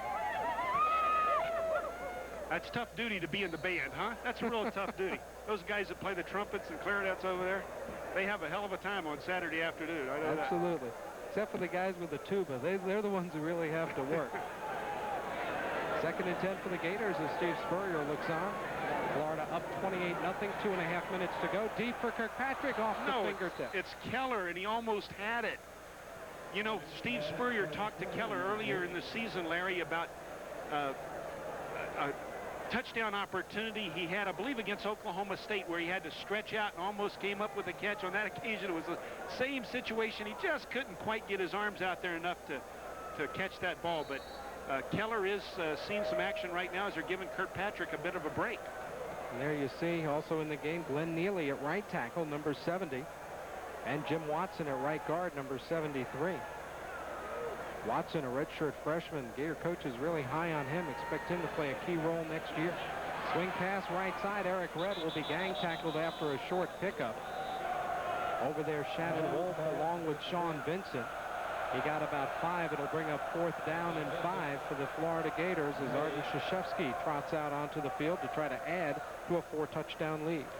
Yeah, some of the fans are asking Coach Spurrier to go for it. That's easy to do when you have a 28-0 lead, but the smart call is to go for the field goal. It's 5 or 6 yards. It's very difficult to make in a 4th down situation. That's the 2nd time this afternoon on 3rd down, Larry, the Gators have failed to come up with a 1st down conversion. Krzyzewski with a 34-yard attempt, and it is perfect. So Arden Krzyzewski connects on the field goal. He's 9 out of 12 on the year, and the Florida Gators continue to pull away from the Zips of Akron with 1:41 left in the first half. The Gators on top, as you see there, 31-zip. And for Steve Spurrier, I think a satisfying day in that his offense has amassed over 300 yards in total offense already, Jim, here in the first half. Yeah, they're putting up the kind of numbers that we talked about they became used to in the first 4 games of the season. It was the last 2 games where the wheels seemed to come off the offense a little bit, causing some concern. But they're hitting on all cylinders this afternoon, and the passing a game is as potent as Coach Spurrier had hoped. Brian Ruland, the kicker, also has the job of counting to make sure they've got 11 Gators on the field for the kick coverage. And the same guys will go deep for Akron. Troy Campbell to the right part of your screen and Doug Lewis to the left. Marcus Relaford also usually back there on kickoff returns, but Relaford has not been back there today. Giving Campbell the chance. The youngster we mentioned out of Marathon, Florida. Remember Steamboat Willie McGrady of the Florida Gators a couple of years ago. He and Troy Campbell are cousins. Willie McGrady weighed about 260 at the fullback position. Played a little bit both ways for the Gators in the 87th season. Career ended by a neck injury. There's Doug Lewis from the 8 to the 20, the 30, breaks through the pack and is going to be tripped up near the 40-yard line as he broke through. Chuck Waterson in on a hit for the Florida Gators. And the Florida Gators will start out defensively with Akron having good field position at the 40-yard line. Akron with 1:34 to work with, and Mark Friday, who came in for the injured Jeff Schweitzer and threw that interception to Tim Paulk on his very first attempt, will stay out there for the Zips. We saw poor Brian Fox get in that situation last week at Tennessee on his first passing attempt through the interception. Look at the difference in total yardage. 6-1 for the Gators. There's Marcus Relaford picking his way through a hole, and he ends up picking up a couple of yards. Huey Richardson, Fee Bartley in on the tackle for the Gators. Brent Ellis into the game as an inside linebacker for Florida. We mentioned Brent, the only experienced backup behind Paulk and Robinson, with Carlton Miles having left the game with an injury.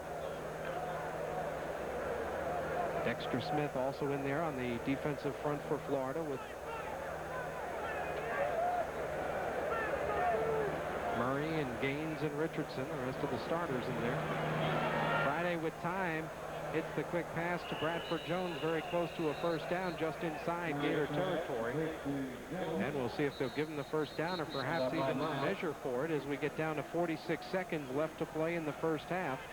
The officials are going to look at it, and they're going to give Akron Zips a first down. Akron has all 3 of its timeouts remaining. little surprised that they're not trying harder to get something going. They've let a lot of time run off the clock since getting possession at the 40-yard line. Mark Friday only had 3 passing attempts coming into today's ball game, so they're really in a difficult situation at quarterback right now and trailing significantly. Friday runs away from Huey Richardson, then short hops a diving Monty Groh as he tried to squeeze the ball through the defense into Joe Little's hands. Luckily for Akron, it was incomplete. It'll bring up 2nd down and 10 from midfield. The Akron Zips trying to get on the scoreboard, trailing the Gators 31-0 with 35 seconds left to go in the first half. That is the first pass Mark Friday has thrown that has not been caught. He was 2 out of 3 with an interception coming in, and his first 2 passes today were both caught, one by a Gator and one by a teammate. So finally he has an incompletion to his credit, although I'm sure he's not too thrilled about it. On 2nd down, Friday under pressure throws it up for grabs. It goes out of bounds. Jimmy Spencer, the only one with a shot at it. Mark Murray laid a hit on Friday. I don't think Akron has been in Gator territory yet, have they? They're right on the 50-yard line right now. I can't recall in the first half that they've ever been across the 50. Just a terrible situation for their offense as we look at Friday trying to get the ball downfield here. The clock stops, obviously, on each incompleted pass. There's Mark Murray, who puts a lot of pressure on opposing offensive tackles as he works from his outside there. You see him at the bottom of your screen. He'll try and work his way up the field. On this occasion, he came inside and got the sack. And he caused a fumble. William Gaines picks it up. He can't advance it. He's going to run on down the field, but it doesn't count. But the Gators will have the football as Mark Murray causes the sack and William Gaines recovers for the Florida Gators. Yeah, the rule in college football is the ball has to be beyond the line of scrimmage before you can advance it. And the reason they made that rule is they didn't want to discourage teams from running the option and pitching the ball in the backfield. On that occasion, it wasn't pitched. It was knocked out of the quarterback Friday's hands by Mark Murray, who gets the ball to Gaines. Look how he's carrying that ball. Like a baseball in his hand.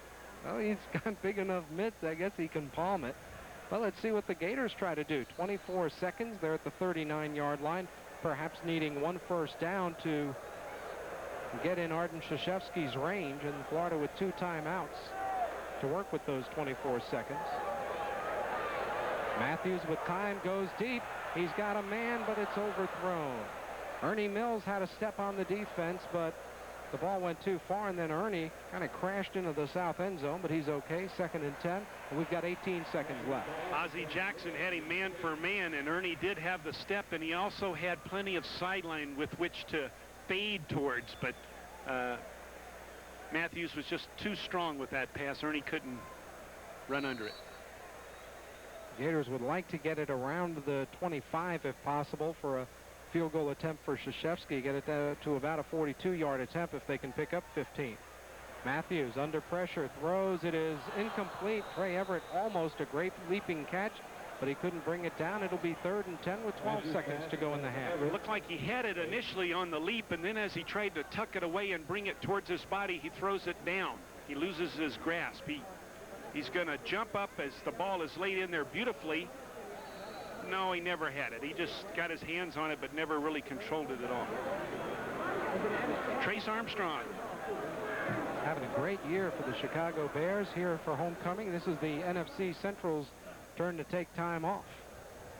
And Matthews trips and falls, and with 14 seconds to go, clock continues to run. The Gators finally call timeout with 4 seconds left.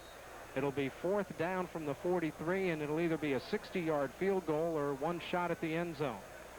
You know, that was a real recruiting coup for the Gators to bring Trace Armstrong in here. University of Florida. He had to sit out a year. Was it Arizona or Arizona State? Arizona State. Arizona State.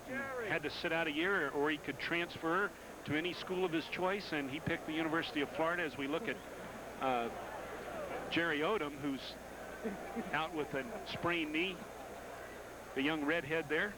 But anyway, Trace Armstrong really played fantastic football for the University of Florida, gave a lot of leadership, and became a #1 draft choice of the Chicago Bears. The Gators have had an incredible run of #1 draft picks in the NFL, and a lot of people look at this roster and they see Huey Richardson, Richard Fain, Godfrey Miles, all seniors, and I'm very confident that the Gators' #1 success will continue. Shane Matthews in the huddle. The Gators at the 43-yard line of Akron with 4 seconds left, and they just get one shot at the end zone.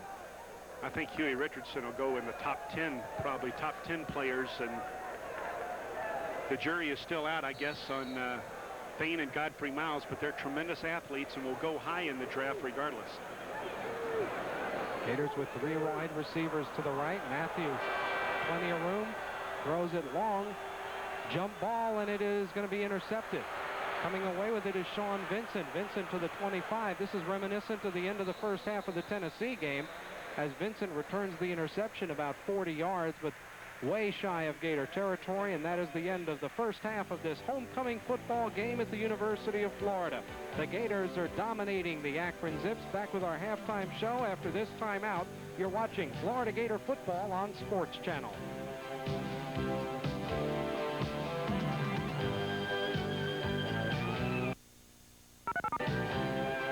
Introducing JIA 2000, Jacksonville's new airport, built with no tax dollars. More space, more service, easy access for departures, for arrivals, 6 baggage carousels, more parking, exciting new restaurants. JIA 2000, where the first coast takes off. I'm no expert on football, but I do know a little bit about deep-sea fishing. Excuse me, Captain. In my opinion, some of the finest fishing in the state is offshore St. Augustine. Here at Sea Lovers, we offer full days, half days, and half nights aboard our party boats, tarpon boats, and sport fishing boats. Good job! Great fish! Even if you've never been deep-sea fishing before, our highly experienced crew will be here to help you. Call us for reservations at 1-800-940-FISH. The hottest hour in television is hotter than ever. It's showtime at the Apollo is all new and all ready to bring you the biggest stars in music and comedy. What time is it when the show's hot, the music cooks, and the comedies fizzle? Showtime at the Apollo. Sunday at 7 on WNFP.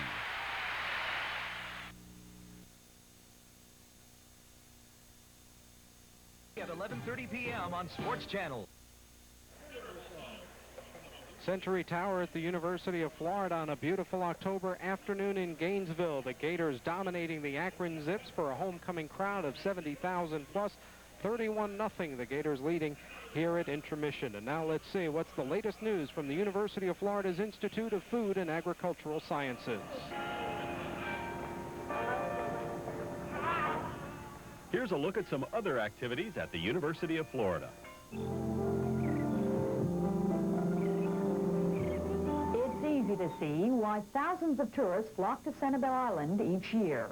The warm climate, water, and wildlife create the perfect setting for a winter vacation. The area attracts migrating birds for the same reason.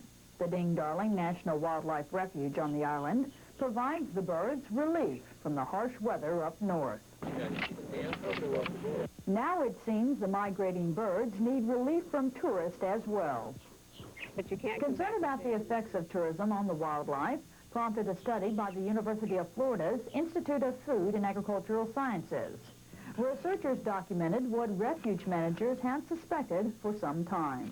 Some of the birds were highly sensitive to visitors, in particular ducks when they first migrate in. An observation platform is one way to help decrease the visitor impact on the bird population. It allows both photographers and visitors a chance to view the birds without disturbing them. Other measures that would do the same thing are also being considered. Making a world of difference. The University of Florida. We'll be back to Ben Hill Griffin Stadium at Florida Field to talk with University of Florida Vice President Art Sandine. But first, this word, you're watching the Florida Gators on Sports Channel.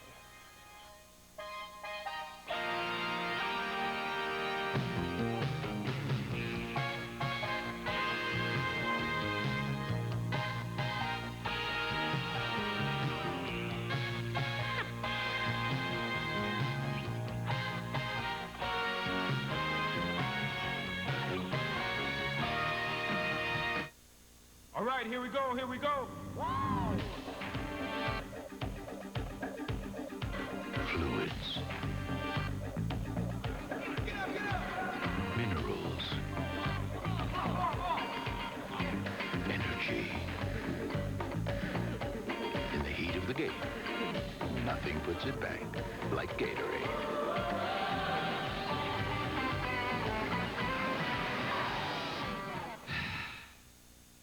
Okay, enjoy, Mick. By the way, great game last Saturday. Thanks.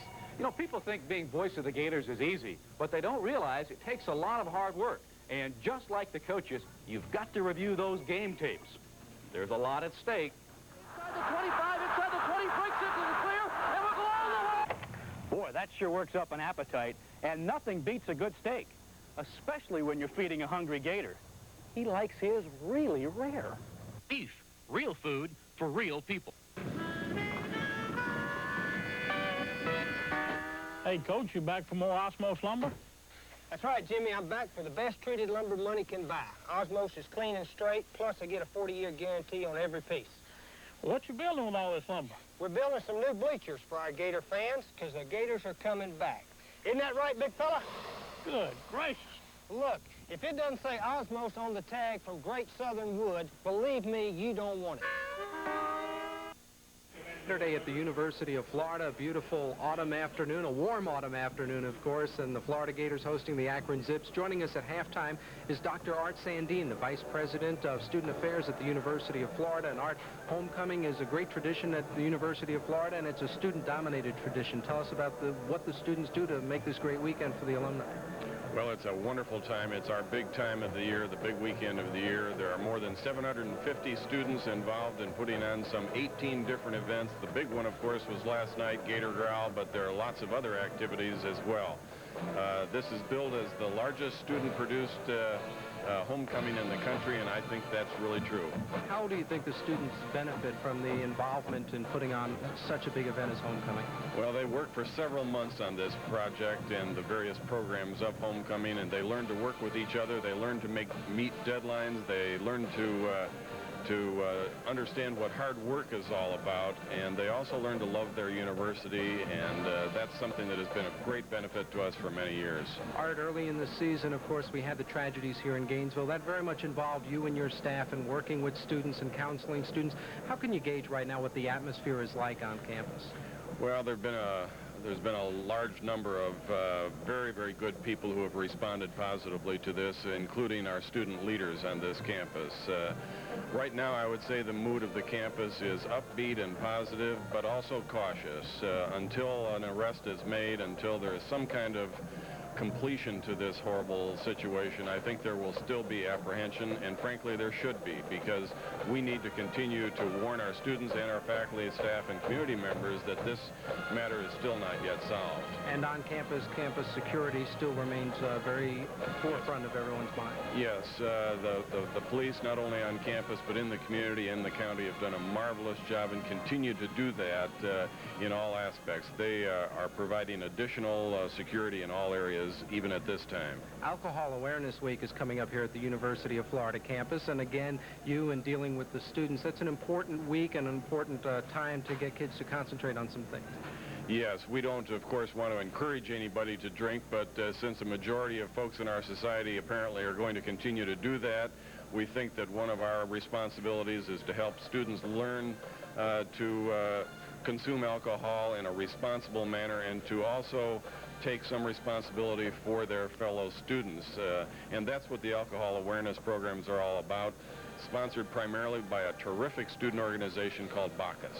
One other thing I know that's important to you and everyone at the university is there's been a lot of talk, a lot of activity lately about ethnic diversity and ethnic understanding and appreciation and awareness of different cultures, and getting people perhaps to get along better, understand each other better. Yes, I'm very proud to say we have a lot of good diversity on our campus. We've just completed a very successful People Awareness Week, which brought together students, faculty, staff, and community members from throughout this large campus for a number of discussions, events, seminars, speeches, and the like, Coretta Scott King highlighted the week. It was a marvelous opportunity for all of our students to learn from each other. Well, Art, it's a very diverse campus, and of course, this has been a very diverse conversation. Thanks for joining us at halftime. Thank you very much. Art Sandine, Vice President for Student Affairs at the University of Florida. We'll be back with halftime highlights and statistics after this timeout. You're watching the Florida Gators on Sports Channel.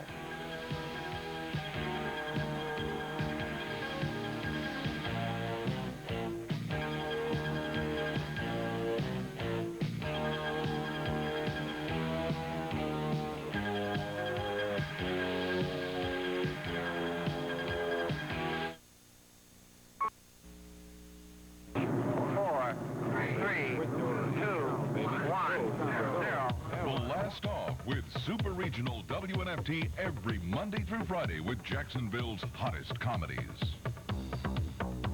Take off with Mama's Family at 6. Kate and Allie at 6:30. Who's the Boss at 7. And Cheers at 7:30. Count down your weeknights on WNFT TV 47, the hottest TV on TV. Yeah, you just heard 16 hits in a row from the leader of the beach, Sundancer, here with you. Coast Guard, get out of here! Coast Guard to base, he is running. Copy that, in pursuit of suspect. This is the United States Coast Guard. Skipper, stop your vessel. Don't stop!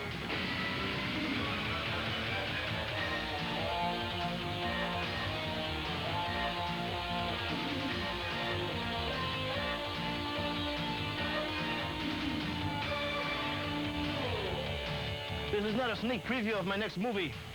This is what our Coast Guard does every day. They're the U.S. law enforcement on the high seas. The Coast Guard stops drug smugglers, prevents illegal immigration, and protects our ports and harbors. Now, what do you do every day? Be part of the action. Coast Guard and Coast Guard Reserve. Find out more. Call toll-free or see your Coast Guard recruiter. The Florida Gators, and so far it's been a fun one for Gator partisans as the Gators have dominated the Akron Zips by a score of 31-0. Hi, and welcome to our halftime. The Florida Gators having really their way of it so far, Jim Yarbrough. And Steve Spurrier seeing some crispness in his offense, which he was looking for. Oh, was he ever looking for it? As we mentioned, the Gators had some problems on offense the last couple of weeks, but they're operating on all cylinders this afternoon, Larry.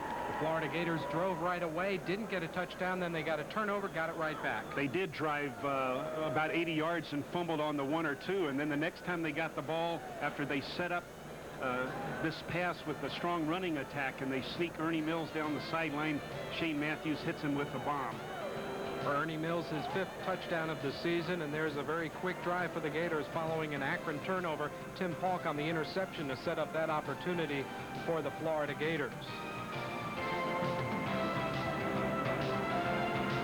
One thing you can't do is cover Kirkpatrick man for man, and on this occasion no one covers him at all. It was just a breakdown in the secondary, and Matthews was alert, saw Kirkpatrick open immediately, touchdown Gators. Wrapping up a great drive as Florida went 83 in 8 plays to go up 2 touchdowns on the Zips from Akron University.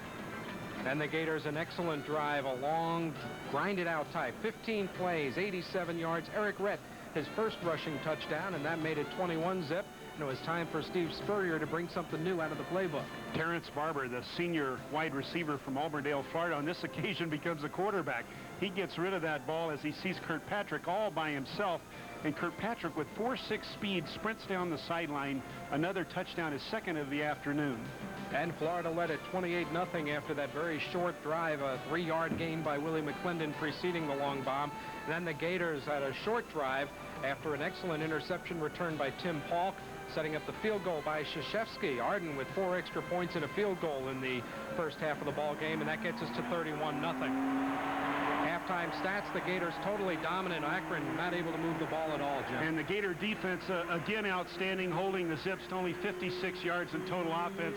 Just a beautiful performance by the offense and defense of the Florida Gators. The Florida Gators with 30 more minutes of football coming up, and we'll show it to you when we return. You're watching Florida Gator football on Sports Channel.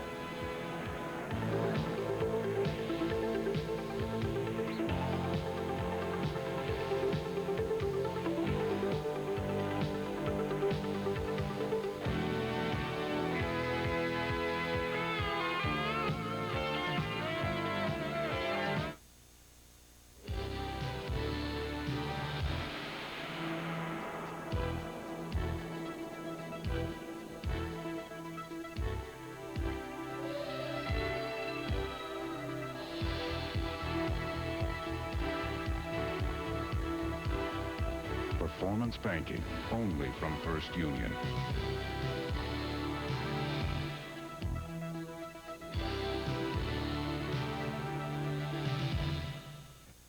All right, here we go, here we go.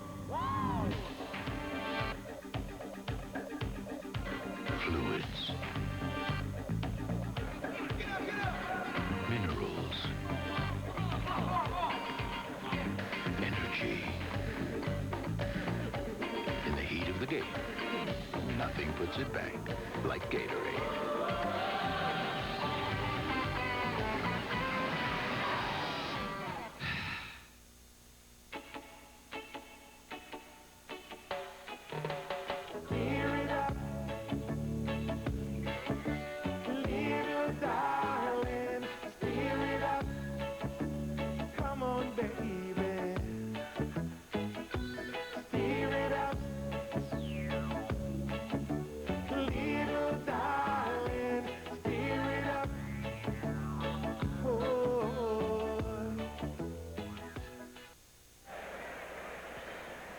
Well, the Florida Gators will start the second half on defense as the Gators won the opening toss and took the ball, drove the length of the field, fumbled in the end zone, but ever since then it's been all Florida, leading 31-0, and Arden Krzyzewski, who kicks for the points and has taken on punter's duty, will now try his hand at kicking off, or I guess try his foot at kicking off, so to speak, as Ryan Ruhlen's been doing most of the kickoffs for the Florida Gators, but Ryan's kicks have only been getting about the 10-yard line, so we'll see what Arden can do. Yeah, Coach Spurrier's been very concerned about his kickoff coverage when you're playing Auburn and Georgia and Florida State down the line in that November crunch schedule and ending up on the visit to Tallahassee. You got to be able to drive your opponent as deep as you can into his own territory, make him go as far as he can to hurt you in terms of putting scores on the board, and you got to kick that ball deep into the end zone, and it is something that they are concerned about and want to work on, and here we see a change. So Arden Krzyzewski will kick off as Jerry Faust has to go into the second half without his number 1 quarterback. We've just been told upstairs that Jeff Schweitzer will not return. We saw that tremendous hit Huey Richardson put on him, a clean hit, as Schweitzer delivered the pass in the second quarter, separated right shoulder. Yeah, very unfortunate circumstance. He'll probably be out 4 to 5 weeks, possibly the rest of the year. And Mark Friday, the young man that we'd mentioned, had only 3 passing attempts coming into this afternoon's ball game, finds his team trailing 31-0, and he's got to go out and air it out in the second half. A very difficult situation for the undermanned Akron Zips. Particularly when you think of the Florida pass rush, and you know they'll be teeing off with the score what it is. They're not going to be too concerned about staying home. Arden Krzyzewski approaches the ball. His kickoff will be taken by Troy Campbell at about the 8-yard line. He has a hole up the middle, but tripping him up is Myrick Anderson. Myrick got a hand on him at about the 23, and stumbling forward, they'll mark him at the 30-yard line, and it'll be a first down for the Akron Zips. And it was a gigantic hole there. Again, the Gators having all kinds of problems on kickoff coverage. What you need to do is find that one guy who can just put it 5 yards deep so you don't have to worry about such things. Gators defensively to start the second half. Darren Mickle will be at right defensive end instead of Mark Murray, as Mark Friday of Akron leads the offense. Toss to Doug Lewis running right side. Good offensive line surge for the Zips. Gets the ball up to about the 37-yard line. That's their most productive run of the afternoon, I think, Larry. It really is. The Gator defense is not allowed very much, about 28 yards as we showed you at halftime, rushing for the Zips in the first half, but they get 7 on first down. There you see Mark Friday and that one completed pass, and also that second interception by Tim Paulk, who's had a good game for the Gators defensively, picking off 2. Lewis stutter steps to the 39, where he is met by Paulk and Huey Richardson. It'll bring up third down and a yard. Huey Richardson really closed rapidly from his defensive end position. Watch him fight down the line of scrimmage. He takes the inside, he takes the tackle and throws him down is what he does. I thought he took an inside slant and beat the tackle on the inside, but he threw him away first. Ragdoll. Gary Ralston went flying, the right tackle. Of course, Ralston only weighs 270 pounds, so that was nothing for Huey, right? 3rd and 1. The Zips are 1 for 7 on third down opportunities. Oh. They're probably going to be 1 for 8 after that hit in midair. I don't think he made it. I think it was a brilliant effort, and as we talked about, once a running back gets airborne, they're hard to stop, but when you hit them nose to nose and you're airborne as well, which a couple of Gators were, I think. Timmy Polk. Was it Polk, number 99? Let's see, Polk is going to try and be a mirror image of the running back. You see, he took a dive of himself, and he hit Lewis in midair behind the line of scrimmage. Great penetration by that Florida front line, giving Polk that opportunity. That's right. Polk will not get airborne if his defensive linemen are on skates. 4th down and 1, and Alcorn will punt once again. He's 3 out of 39. He's also been roughed twice in this ball game.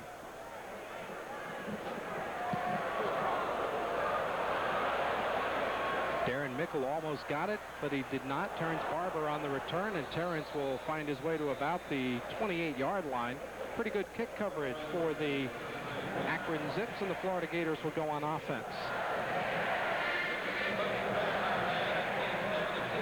No, I don't think they're going to give it to him this time. He tried to get another one, but of course the flags were well deserved on the prior occasions, but on that time he was wishing and hoping. And he didn't get it. 28-yard line for the Florida Gators. Shane Matthews with an outstanding first half for Florida. You see 181 and a couple of touchdowns. The Gators will start out with Greg Keller at tight end.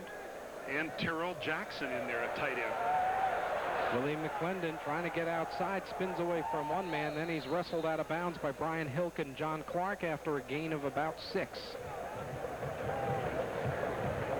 Terrell Jackson lined up at the tight end position there, normally a fullback. That was a bit unusual, number 34. He was moved a few weeks ago because the Gators had trouble. Their number 3 tight end, Charlie Dean, had been injured quite a bit, and when they go to double tight end, they need to have 3 guys ready to play. And there you see Jackson, signed with Miami out of high school, out of the Martin County area, and transferred last year, sat out a year, so he's a 3rd-year sophomore.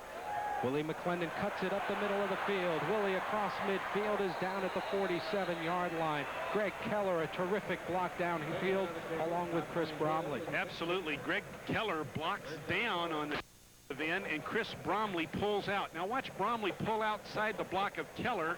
There's Bromley throwing his block right there on Hilk, the young guy that makes all the tackles, it seems, for the Zips. But on that occasion, there's Bromley picking up Hilk. Just a beautiful job right there. McClendon hits the seam and's gone. Willie closing in on a 100-yard day. Gets the ball to the Akron 47-yard line as Matthews looks to throw, gets Terrence Barber at the 35, and Terrence stumbles down at the 33-yard line as Sean Vincent got a hand on Terrence Barber, knocked him off balance, but the senior from Auburndale having a good day. You see what a difference it makes when Shane Matthews is not rushed, has not got guys in his face. He can find these guys down the field. Barber just runs a little hook route, sits down in that vacated area right in front of the cornerback. That was Sean Vincent playing him a little soft right there. He sat down right in front of him, and Matthews drilled the bullet. Akron calls timeout on defense with the Gators driving 1st and 10 at the Zip 33-yard line. We've got 11:54 to go in the 3rd. Florida dominating. You're watching the Gators on Sports Channel.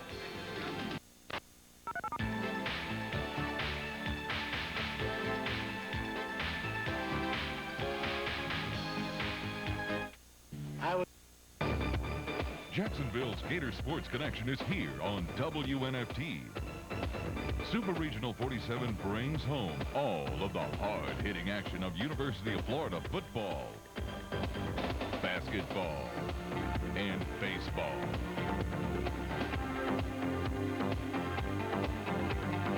You've got the Gators here on WNFT, Jacksonville's local sports connection.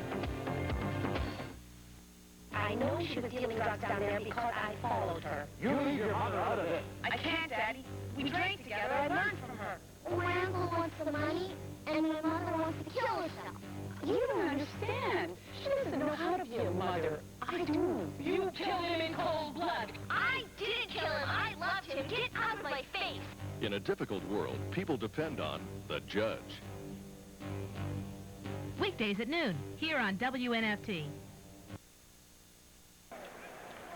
Florida Gators break huddle at the Akron 33-yard line. The Gators still with double tight ends and one running back behind Shane Matthews. Barber and Mills split out wide. Willie McClendon up the middle. He gets 3 before he is tackled. In on the play, Bruce Keys for Akron, along with the strong safety Shannon Wolf and Doug Sumler. Coach Spurrier started the game out with 2 tight ends. He starts the second half out with 2 tight ends, trying to create some momentum with his offense, trying to create some activity by having his offensive line fire off the ball. Second down and 7 from the 30. As we near the 11-minute mark. Matthews, play action. Looking deep left side, can't find anyone. He's going to run with it and steps out of bounds at the 33-yard line. Shane picks up a couple, but it'll bring up a 3rd down. That time nobody got open in the Akron secondary, or certainly nobody that Shane Matthews could find. That guy in your picture, Mike Woodford. I guess he still works as hard as he used to, but $15 million in the bank, I bet he doesn't get yelled at quite as often. You're kidding me. He won the lottery? He won the lottery. And he took 1 day off to claim his prize and was back at work Tuesday morning, according to Jerry Faust. Says he hasn't changed a bit, except for a big house on a lake with a speedboat.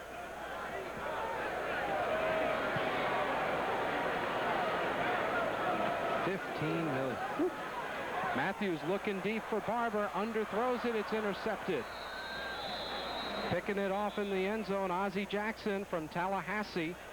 A young man the Florida Gators recruited but never offered a scholarship to. The Gators wanted Jackson to walk on and try to earn his way on the Gator program, and late in the recruiting season, Akron offered him a scholarship, and here he is now with 7 interceptions.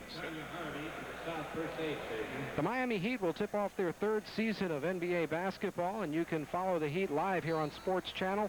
On the 26th, it'll be the Orlando Magic in the Miami Arena. Then on November 2nd, the Washington Bullets for the season opener. Following that, November 6th, the Milwaukee Bucks, all right here on Sports Channel, home of the Heat. Check your local listings. This game not available in all areas. B. Bartley wraps up the running back, Relaford, after a very short pickup into the middle of the Florida defense. Fee, a junior from Jacksonville. Strong safety, outside linebacker, depending on the terminology. Last year it was strong safety. This year strictly called an outside linebacker in Jim Bates' defensive scheme, which created the position Gatorback for Godfrey Miles, who you see right next to Fee Bartley. Gators play a 4-4-3 featuring that Gatorback. 4 down linemen putting pressure on the opponent, trying to create havoc at the line of scrimmage. The Gators substituting more on the defense as Relaford runs right side, cuts it back against the pursuit and gets it up to about the 28-yard line. Fee Bartley again on the tackle, along with Monty Groh. Florida with Brian Montgomery, a sophomore out of Dunedin, in at one corner in place of Richard Fain. Jimmy Spencer, who lost his starting job to Del Spear, is in the game as well. There you see Jim Bates, hands on knees, white now shirt hollering out instructions. Right next to him, I believe that's Tim Markham.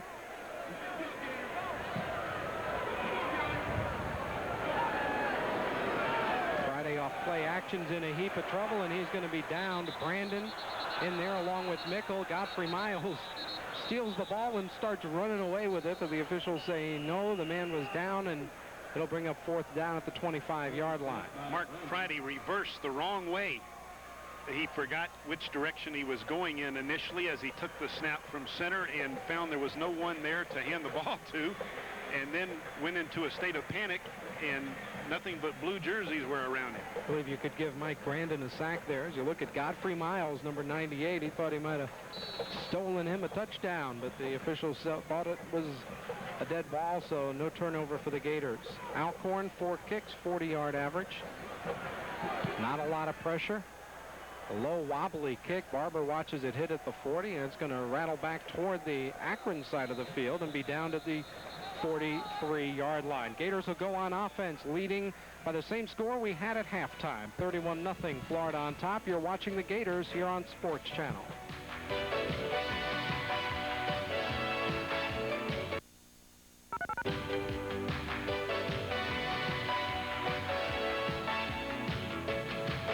Cheeber?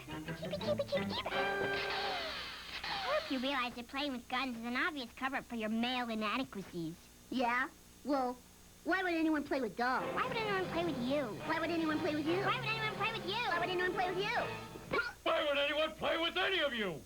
Beats us, but Burger King's got 'em. The Simpsons for $3.49 each when you buy new mini muffins or any size fries.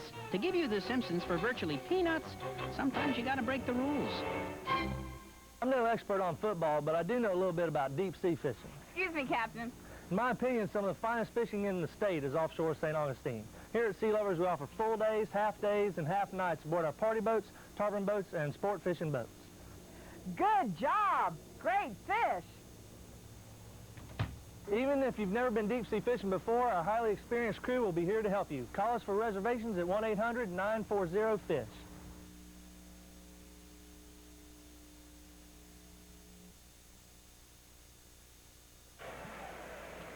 Shane Matthews leads the Gators up to the line of scrimmage on first down from the Florida 43-yard line. Shane looking deep down the middle. He's got Trey Everett at the 38. He bounces off a tackle, drops the ball, but falls on it near the 40-yard line. It'll be a first down for the Gators. Trey Everett with his 14th catch. He has not been a big part of the offense since suffering a broken rib 3 games back. I think this is the biggest hit he's taken since he's returned from that broken rib. He runs a bit of a square in right there in front of the cornerback. Chris Hill, the free safety, actually was the first man to get a piece of him, but Everett came up with an excellent catch. First down for the Gators at the Zips 40. Little reverse, it's faked. Carrying the ball, Kelvin Randolph, and he gets 5 yards. It was a fake reverse to Harrison Houston, but Kelvin Randolph did not put much of an effort into that fake. He just took off. Terrell Jackson's doing an excellent job as tight end. On that occasion, he was blocking and really threw a nice block there. He's not that big of a kid either, playing a tight end. Let's see, 6'1", 223. That's rather small by today's standards. But he's got a lot of heart. You can tell that by watching him fire off the ball. Look at the bottom of your screen there at the tight end, 34, Terrell Jackson. McClendon on the draw play. Willie picks his way to the 30, and he'll be down right there at the 30-yard line, very close to another Gator first down as he ran behind the middle of that offensive line, Ishmael, Dixon, and Bromley. Doug Sumler made the stop for Akron.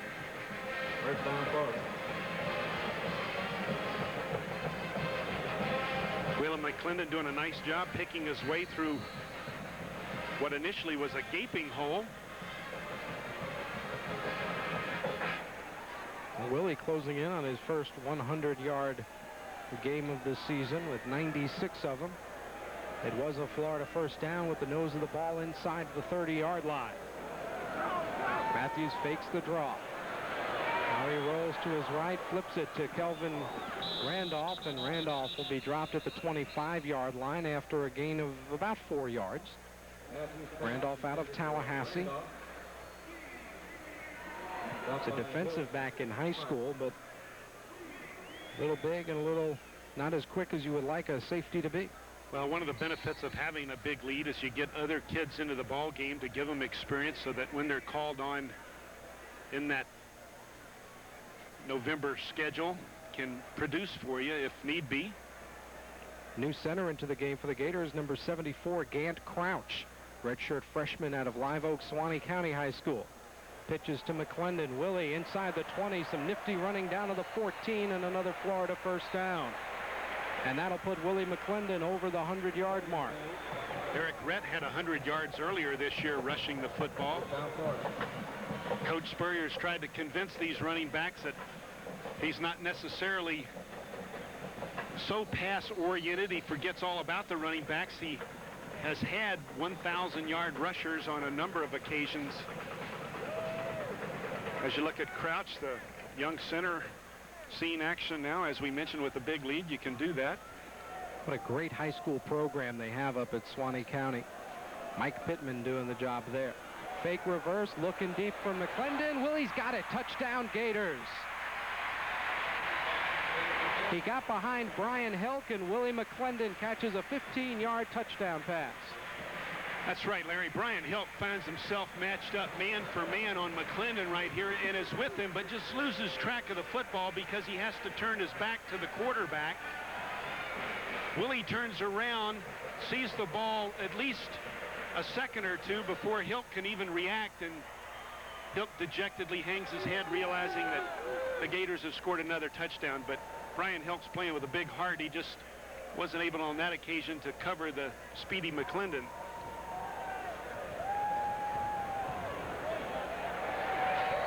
Extra point by Arden Krzyzewski is once again good. The Florida Gators and Willie McClendon doing much of the damage in that drive.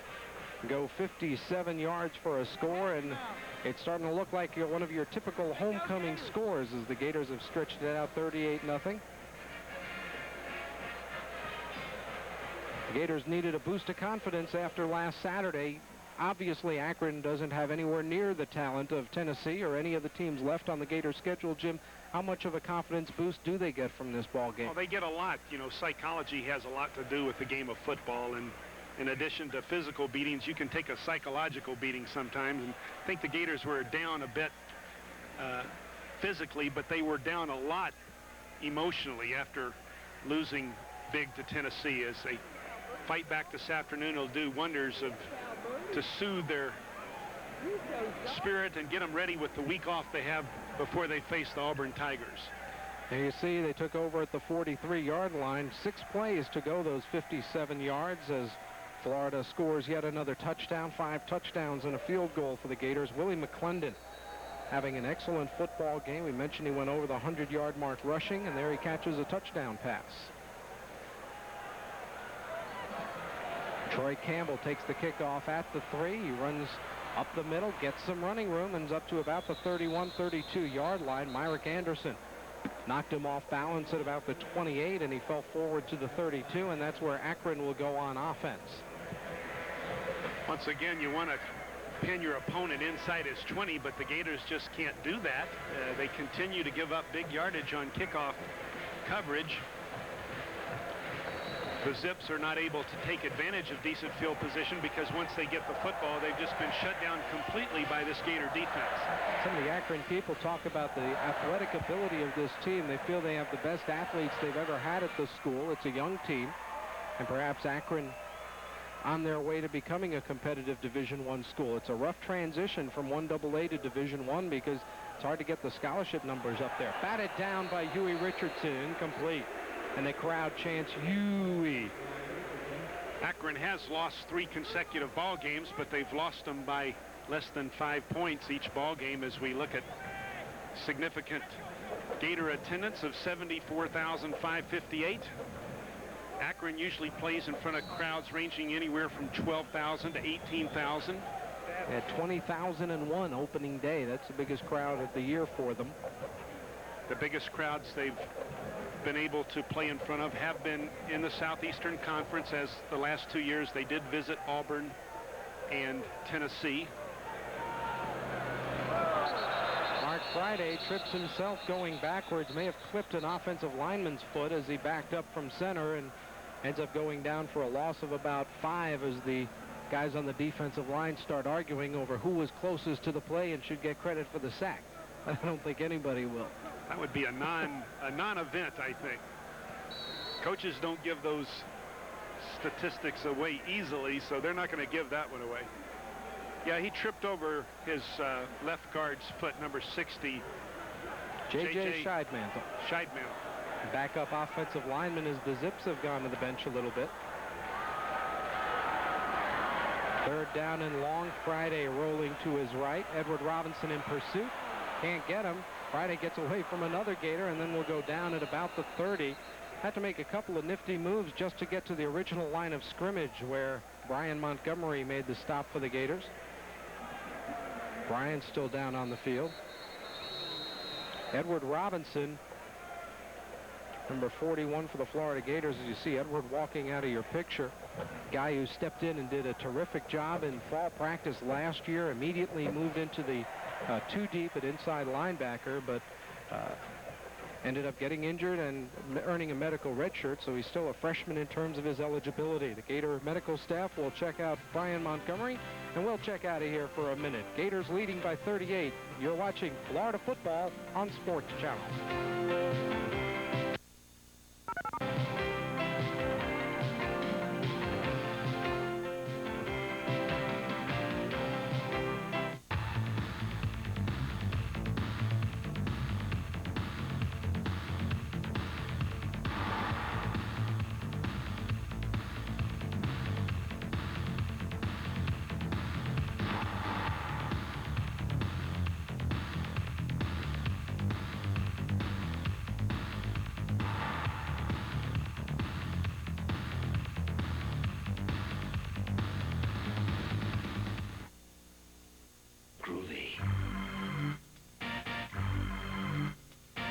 Get in the groove with WNFT's NWA Pro Wrestling.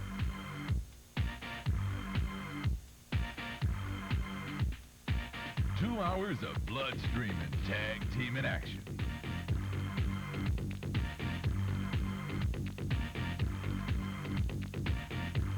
We'll slam you to the mat on Jacksonville's Super Regional WNFT. Brian Montgomery, a sophomore out of Dunedin, leaves the field under his own power. In medical terminology, he got his bell rung. And Akron will punt once again. Alcorn.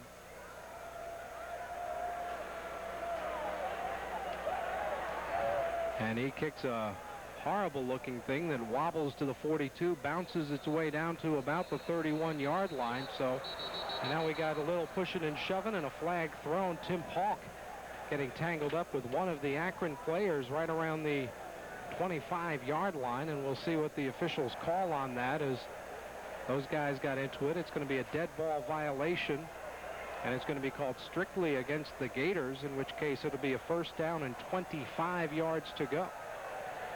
Well, Tim Paulk on occasion has been known for these silly fouls, and again, I don't know what he was thinking about, but he was clearly fighting with the opponent after the whistle had blown, and he might have gotten kicked out of the ball game. Let's see if they go over and talk to coach. And Tim Paulk came over to the sideline and got an earful from some of the Gator coaching staff over there. You hate to give up yardage like that, especially in a situation like this, because they'll mark the ball at the 31 and then mark it back to the 16, where the Gators will have, as I said, first and 25. It was just inexcusable. He lost his poise, obviously. And it's one of those things you hate to do, to spoil a 2-interception game. Remember, in the 3rd and short, he made the great hit on Relaford to keep him from getting the first down. Made an excellent hit on Doug Lewis also in a similar situation. And we'll keep an eye on Timmy down on the sideline, see if he does go back in there. Gant Crouch remains in the game at center for the Gators. Glenn Neely into the contest. Jim Watson on that offensive line. Greg Keller. Shane Matthews fakes the draw play, looking downfield. He's got Keller. Keller to the 35, gets a block from Monty Duncan, and he gets all the way up to midfield. So the Gators pick up 34 yards on first down. So much for first and long. And that's going to do a lot for Greg Keller's confidence, because he's had a few near misses this season, and on this occasion he's on the drag route and he's wide open, catches the ball on the dead run, and as you mentioned, picks up an excellent block in the open field right there, and shows good speed as he moves down the sideline. Sean Vincent on the tackle, as you see the sophomore out of New Orleans. That was Monty Duncan, number 81, picking up the nice block downfield. You love to see a receiver throwing blocks downfield. Eric Redd on the draw play, and he'll get about 4 before he's wrapped up by the Akron defense. John Clark on the tackle. John Clark from Mount Dora, wanted to attend the University of Florida. Was not admitted, ends up at Akron in his 2nd season with the Zips. He's a junior, has another year to go, and really only the 2nd play he's been involved in. Came into the game with 114 tackles, and mentioned he and Hilt both had excellent games against Navy last week. There's tremendous talent in Florida high school football, and So many of these kids, dozens and dozens and dozens, sign Division I scholarships and go off to have excellent careers.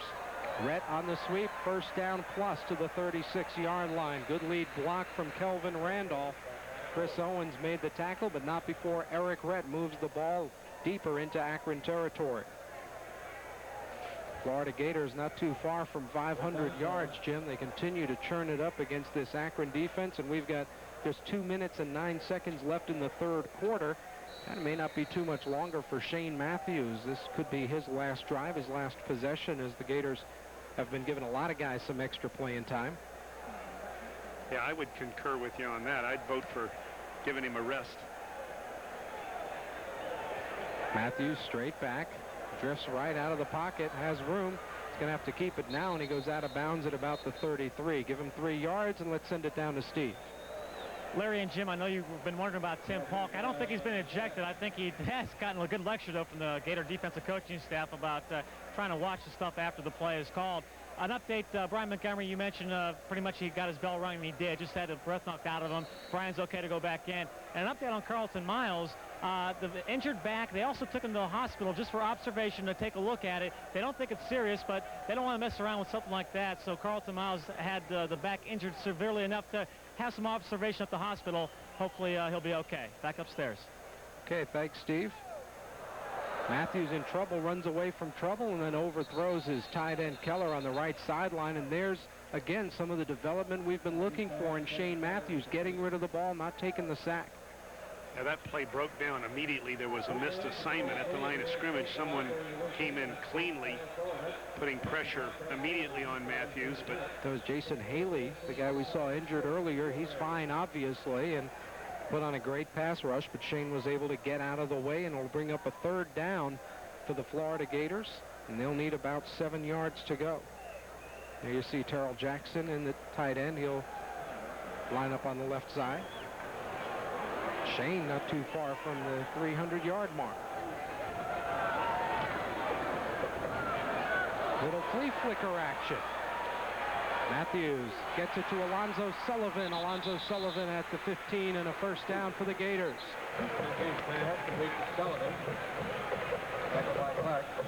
On this play, Harrison Houston is actually the primary receiver, but Matthews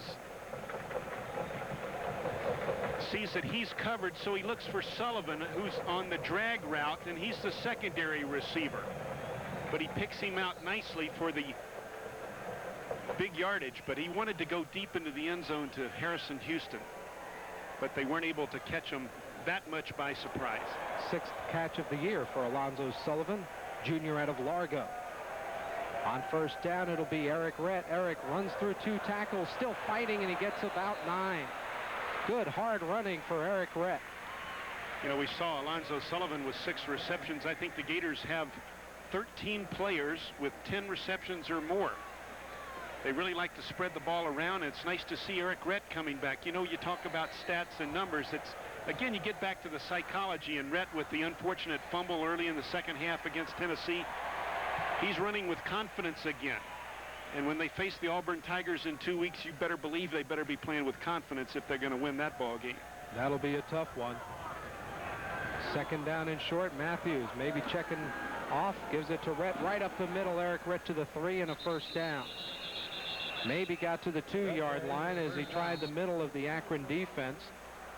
But it's a first down and goal to go for the Gators at the Akron 2.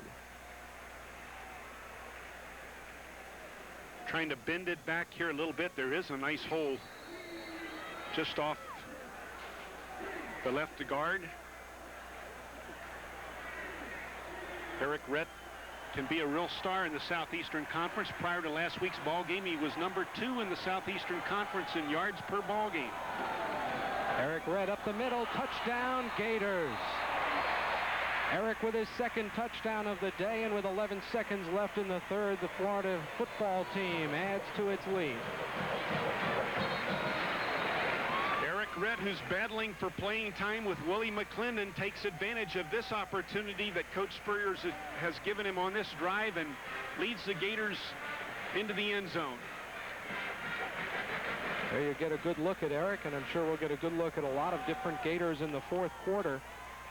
of this game with 11 seconds left in the third period and still a lot of football to be played. We have another injury out on the field as Terry Mays, an outside linebacker for Akron, is shaken up. You see Mays down on the field. He's been shaken up a couple of times in this football game. 2 weeks from today, right here at Florida Field, the Auburn Tigers, as Jim mentioned, coming here to take on the Florida Gators, and that is always a great atmosphere at Florida Field when the Gators and the Tigers go at it. I believe Auburn has an open date as well, don't they, Larry? They play Florida State tonight. I believe they play Mississippi State, which do they? We'll check that some in a minute. years is about as good as an open date. Yeah. The Bulldogs have had all kinds of troubles in recent seasons. Auburn got a big game tonight with Florida State visiting the loveliest village of the Plains, but the Gators have next week off, and Auburn does in fact play Mississippi State. So I think what Auburn does is they take the week off after the Florida game before they play Georgia, I think. While Florida's playing Georgia, I think Auburn takes that weekend off to get ready for Georgia. Yeah, Georgia always has a real softie before the Florida game while the Gators are matching up with Auburn. Of course, the entire SEC football schedule is being reworked now in the aftermath of conference expansion, the addition of Arkansas and South Carolina, and SEC athletic directors meeting Monday in Atlanta to try to finalize what kind of divisional alignment, but they're going to try to see if there's any chance to play a divisional alignment and possibly have that 12th game SEC title game as early as December of 1992. Yeah, I think that'll be exciting. Arkansas and South Carolina have great programs, and they love their college football, and it's going to be real exciting for us to visit Fayetteville and Columbia in the future, and I know a lot of Gator fans are looking forward to that as well as we look at Terry Mays up and moving under his own power. Always good to see a guy get up from something like that. What a drive for the Gators. They started way back at their own 16 with the 1st and 25. The big play, that 34-yard completion to Greg Keller, and Eric Rett finishes it off with his second touchdown run of the ball game. The home folks are loving it as Florida is having a very, very impressive homecoming performance. The Gators ranked 17th in the AP rankings, trying to stay among the nation's elite. But when you have Auburn, Georgia, Kentucky, and Florida State down the stretch, you've got a lot of work to do to stay up there. And certainly if Florida can play well and have a good game against Auburn, they have a chance to move right on up the rankings anyway. Arden Krzyzewski has not missed in this game. He has 5 extra points and a field goal, looking for his 9th point of the day. And he gets it. And the Gator net lead now stands at 45-0 with 11 seconds to go in the third quarter. I bet that guy wouldn't have done that dance if he'd have known the camera was on him. Just a hunch. Florida's played every week, 7 weeks in a row. An off week is always something I guess players look forward to when they play a bunch of games in a row. Oh, that's true. You look for a chance to lick your wounds and get your body as healthy as it can be, because this game is so brutal and you take such a beating playing college football. Larry, I wanted to ask you, the Gators will be 6-1 after this afternoon's ball game. The Gators last year going into the Auburn game were 6-1, correct? Mm-hmm. What do you think the difference is? What's your opinion of the difference of the Florida Gator football team last year that was 6-1 and this Gator team that's 6-1? Oh, really? It's offensively, it's just different. I'm not sure if it's better or worse. It's just so different. Last year, of course, going into that ball game, they had lost Kyle Morris and they'd lost that dimension of throwing the football. They only threw the ball 7 times in the Auburn game. Auburn's defense has a lot more work to do getting ready for this Gator attack because of the diversity that Steve Spurrier has brought to Gainesville. Kickoff by Ryan Rulin, taken by Troy Campbell. Campbell gets a little bit of a hole at the 25, and it closes quickly at the 28-yard line. And that's where Akron will go to work offensively. Cornell Tinner, a reserve linebacker for the Florida Gators, makes the stop on special teams, and Mark Friday returns to the lineup for the Akron Zips. As we mentioned earlier, Jeff Schweitzer, their #1 guy, shoulder separation on a hit by Huey Richardson, out for the game. Schweitzer had 1,113 yards passing coming in. Friday has 32. Jerry Faust, the head coach of the Akron Zips. I'll tell you, one guy you can hardly ever get to say anything negative about anyone. Jerry Faust, just an extremely positive individual. Up the middle with the fullback, Tyrone Nelson gets across the 35 to the 36. Give him about 7 yards on first down, and the Akron Zips on offense as the third quarter comes to an end. Gators lead at 45-0. Back with the final 15 minutes after this timeout. You're watching the Gators on Sports Channel.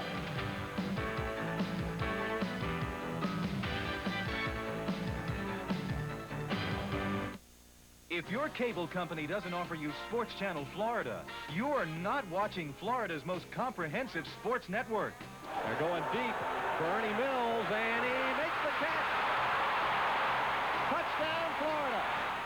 Sports Channel has your ticket for complete coverage of the Florida Gators, Miami Hurricanes, South Florida Bulls, Jacksonville University Dolphins, and exclusive coverage of the National Hockey League. Hunter and Chelios have their sticks up in the spot. Corson for the front of the net.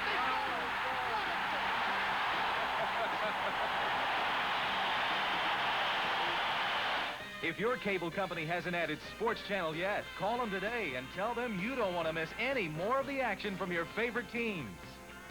Sports Channel is your home for the Gators, Canes, Heat, NHL, Dolphins, Bulls, and much more. Call your cable company today. Metropolitan Mortgage Company makes you this promise. When only money can solve your problem, Metropolitan will help you. If you need $2,000 or $200,000 and have sufficient equity in your home, you will not be turned down because of your credit, income, age, or that you've been turned down elsewhere. You need it fast, we act fast. Metropolitan, the problem solvers. Metropolitan Mortgage is standing by right now for your call. From anywhere in Florida, dial 1-800-EASY-YES. Oh, glory blowing in the breeze as the Florida Gators begin the fourth quarter against the Akron Zips. Akron with the football, second down at the 36-yard line as Mark Friday perhaps changing the play at the line of scrimmage. Yeah, he's saying, let's find something that works. Troy Campbell gets the carry, and he's going to be racked up very close to that first down marker. I believe he's short. Marquette Oliver made the stop. We'll see where they spot it, but I believe we're going to have a third down and about a half a yard to go. Marquette from Pensacola. Marquette Oliver really played very well last year when he was forced into duty early in the season because of some injuries in the secondary. He's an excellent player. Akron cheerleaders are mugging Albert. They shouldn't do that. It's when you're down 45-0, pick on the mascot. Third down and very short for the Zips. They run right side. Campbell juggles it. Darren Mickle picks it off in midair. Mickle all the way to the goal line. His second of the year. Since that ball was in midair, he can run with it. It wasn't picked up off the ground, and Darren Mickle with his second defensive touchdown. This kid's going to be lobbying Coach Spurrier to move him to offense. There's your pitch. There's the bobble. He just takes it away. That's a stolen ball. That's not a fumble. I guess that's what they call that, huh? I'll have to call it something. That's right. He just took it away from him, didn't he?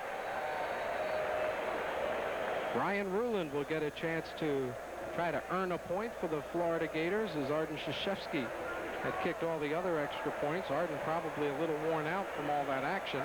So Ryan Ruland, the freshman, connects for Florida with the extra point, and the Gator lead is now up to 52-0. And Florida at homecoming with 14 minutes and 2 seconds left to go. Now just going to play out the string against the Akron Zips, and we'll see what kind of end result we end up with. But while this is a time where a lot of fans start to lose interest and a lot of the starters lose interest, there are a lot of youngsters on that bench, third-team redshirt freshmen, that are loving this time of the game because now they think they'll get a chance to play in front of the big crowd. And they know there's also one absolute, and that's films don't lie. So when they get a chance to get on the field, the fans might not be paying that much attention now, but the coaches are going to grade every play in that film room. So if they get a chance to impress the coaches, they know it'll count. They'll know somebody's looking at them. In addition to mom and dad in the stands, the coaches will get a chance to see them under fire. Brian Ruland will again kick off for the Florida Gators. kick coverage team. Also going to mix in some new guys. Chris Lay, a walk-on outside linebacker, gets out there to try to help cover the kick for the Florida Gators, along with the reserve tight end Harold Monk. Starting to look a little like the orange and blue game when you start to get to some of these names, people that Gator fans have never heard of, but they're going to get their moment in the sun here in the fourth quarter at homecoming. Akron on the return up the middle, getting near the 30-yard line before Chuck Robertson makes the tackle. Harold Robinson on the return for the Zips. The Gator scoring summary: the offense was sitting and watching as the defense scored. 32-yard fumble return by Darren Mickle. Let's go to Steve. In football, you need the helmet, the shoulder pads, everything's pretty common nowadays, but wide receivers wear these gloves, and Kirk Kirkpatrick, who has over 100 yards today and catching in 2 touchdown passes, says that, you know, he'd feel naked without them. It's good for blocking, good for catching, to keep his hand dry, and it's just a standard piece of equipment for wide receiver Kirk Kirkpatrick, and it works. Back upstairs. That it does. Kirk needs to get that same brand of gloves passed around the way he plays. Up the middle, Tyrone Nelson on the carry. Got about 5 for the Akron Zips. It'll be second down. Defensively for the Gators, Mickle's still in the ball game.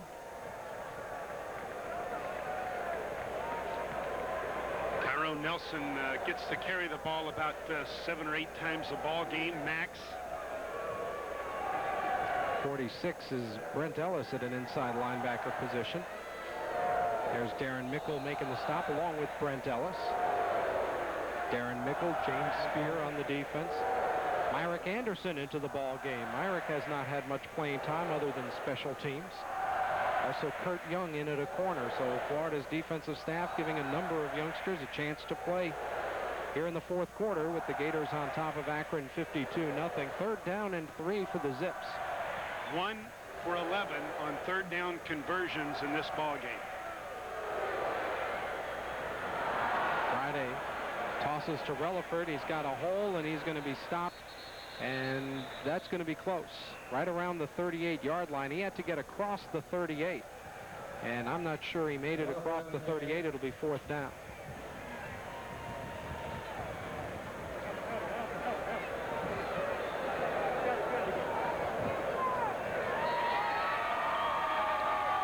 Akron with only 7 first downs all ball game. That's it. They're going to measure for the first down. The officials first signaled 4th down, and then when they placed the ball, it looked awfully close. So they're going to bring the chains all the way across and see whether or not the Zips did to gain the necessary yardage.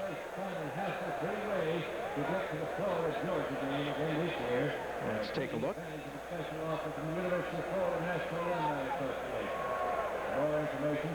Short. About 1.5 feet. They've got a ways to go, and they're going to send the punt team in to the lineup. There you see Alcorn. Darren Alcorn's had an interesting day, busy, 6 punts, and that doesn't include the 2 times he's been run into. Well, he had a miracle cure on the sideline as well, so that, you know, can't forget that one. And he also does the kicking off. He has not had to kick any conversions or even try a field goal. The Zips got down to the Florida 41. I think that's as close as they ever got to doing anything offensively. 12 minutes, 14 seconds to go. The Gators winning big.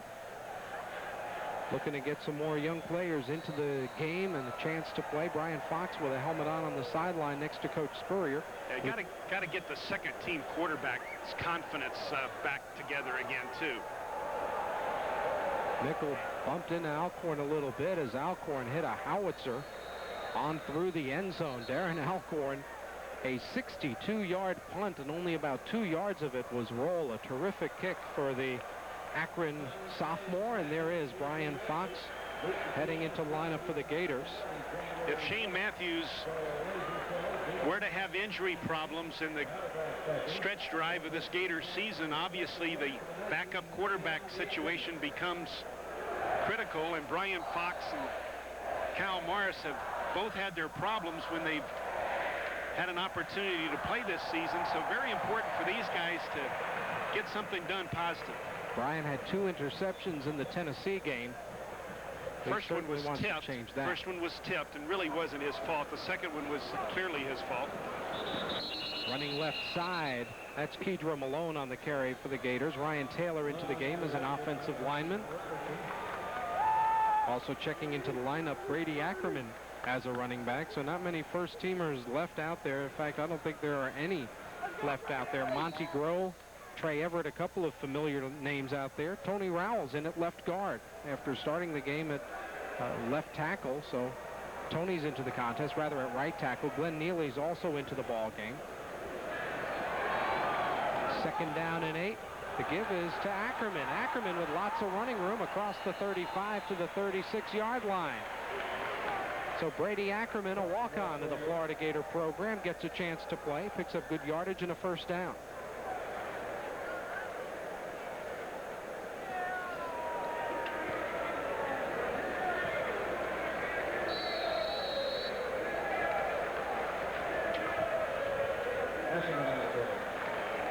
Ackerman looking very athletic on his opportunity there. First down for the Gators. Let's see if Brian Fox gets a chance to throw. Up the middle again, the Gators go, and it's Ackerman again, and he gets about 6, maybe 7 yards behind the surge of the offensive line. Jim Watson into the game for Florida at right guard. Now Chuck Waterson checks into the Florida lineup, and Ackerman will sit down. There's Jerry Odom, reduced to the job of cheerleader with that sprained knee. He vows to be back for the Auburn game, and I would certainly expect that. Yeah. Wearing the little Gator golf cap on the sideline. Young redhead. Fiery competitor. Running left side, Chuck Waberson fights his way to the 47, maybe the 48, give him a first down. So the Gators moving the football as we near the 10-minute mark to go in this ball game. Florida dominating Akron 52-0. Terrell Jackson checks out of the Florida lineup. You see Richard Fain, number 28, Jimmy Spencer, number 6, Del Spear, number 4. Not sure who the Dodger fan is.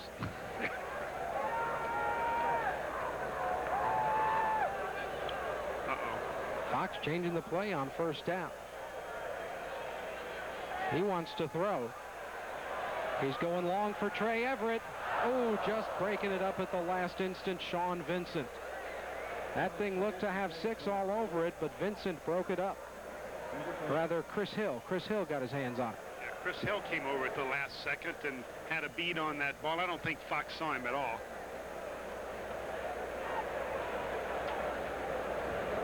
Fox trying to get the ball down the field on the post route, but the safety comes over just at the last second. Chris Hill, number 25. 2nd down and 10 for the Gators at the 48-yard line. 9.5 minutes left in the ball game. On the draw, that's Kedra Malone. Kedra splits the defense, gets down to the 40-yard line, and picks up a Florida first down. Kedra Malone out of Niceville. He's not had a lot of playing time, carried 8 times for 29 yards against Tennessee. Is he a redshirt freshman, Larry, or He's a true freshman? Is he a true freshman?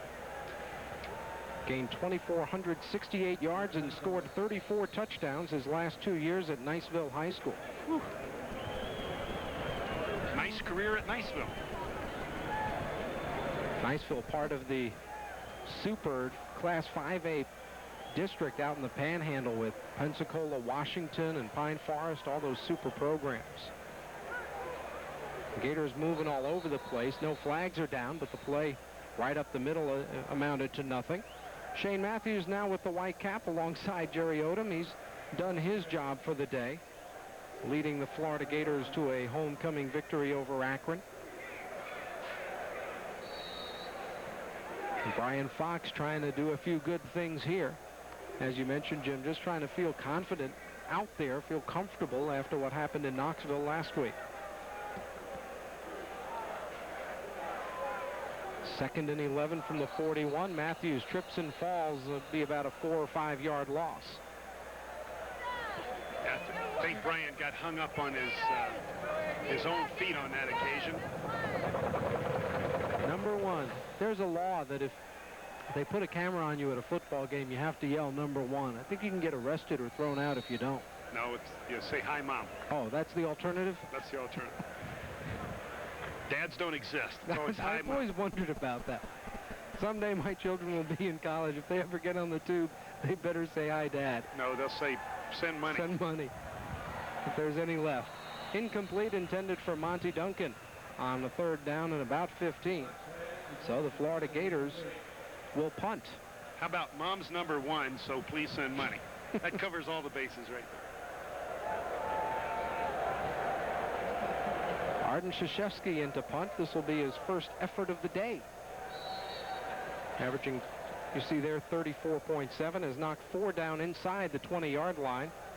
And again, from the 45, that's an opportunity for Arden to practice that skill, trying to aim the ball for the sideline. Kicks a wobbler to about the 14, where it is fair caught. So the punt ends up being just a 31-yarder. 7:34 left to go. You're watching the Florida Gators on Sports Channel.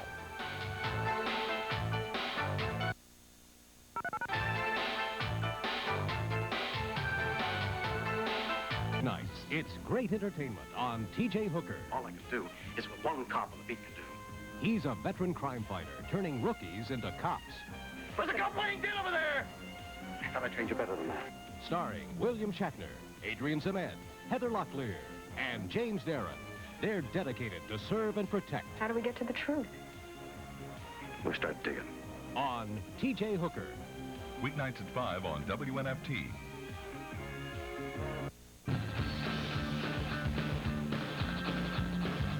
Cagney and Lacey lay down the law. Weeknights at 11 on WNFT. Take a walk on the wild side. Monday through Friday with the ladies of law. They're so bad, they're beautiful. Cagney and Lacey. Weeknights at 11 on WNFT.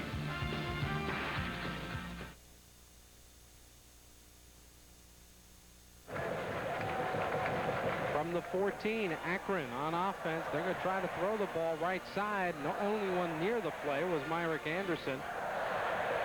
Looking for a receiver going down the left sideline, but this guy was running straight toward the end zone.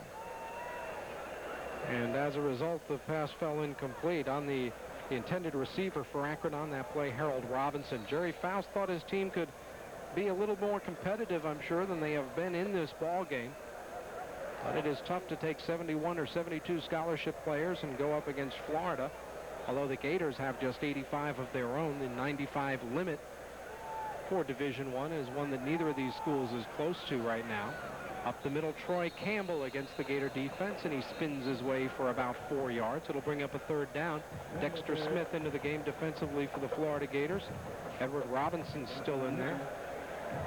Akron still yet to make 100 yards of total offense in this ball game with about 7 minutes to go. They've only got 83 yards in total offense. So the Gator defense, their statistics will be a lot more impressive after this ball game.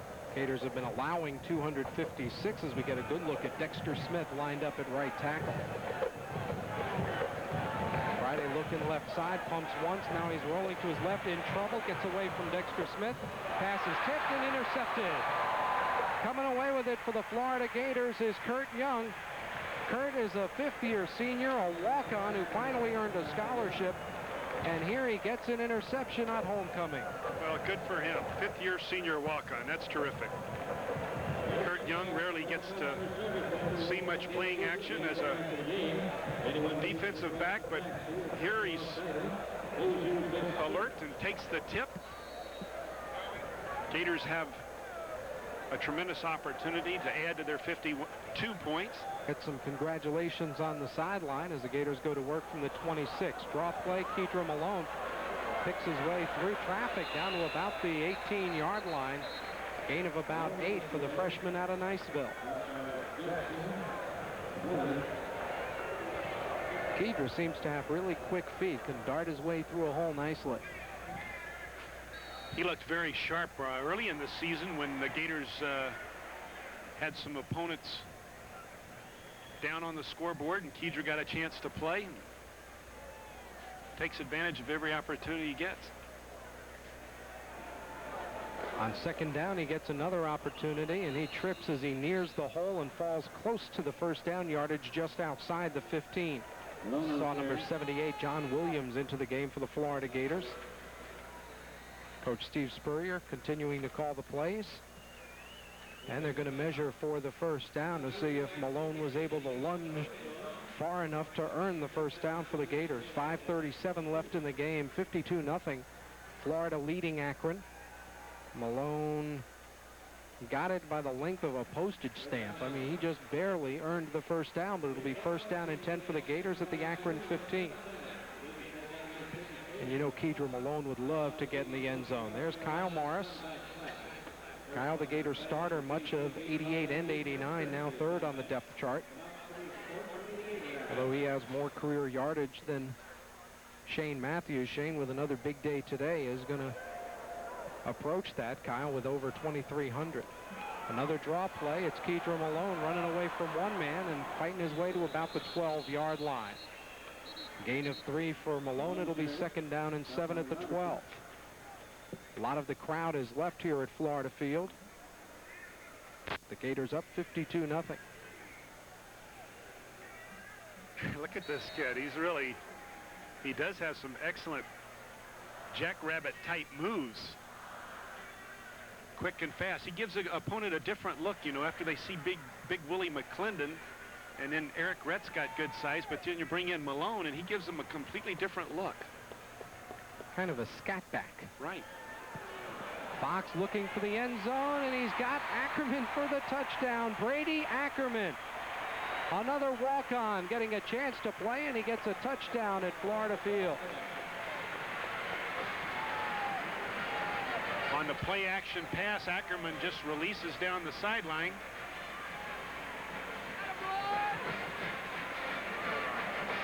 Behind the linebacker and before the safety can get over.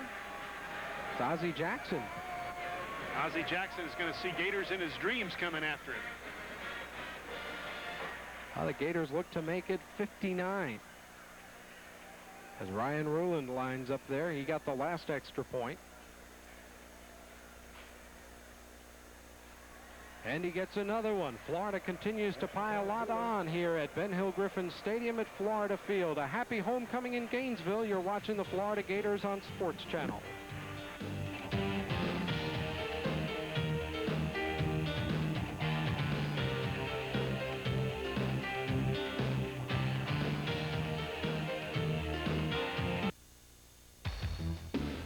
I've got a lot to do this weekend. I gotta have some help. You gotta check out the new Scotties. They made changes. Big changes. Come on, check it out. The new Scotties. Find more of everything you're looking for every project without looking all over. In one place. Check it out. You gotta check it out. Sunny's makes it all just right. We put our best in every bite. When you've got a taste for barbecue, Sunny's satisfies with every bite.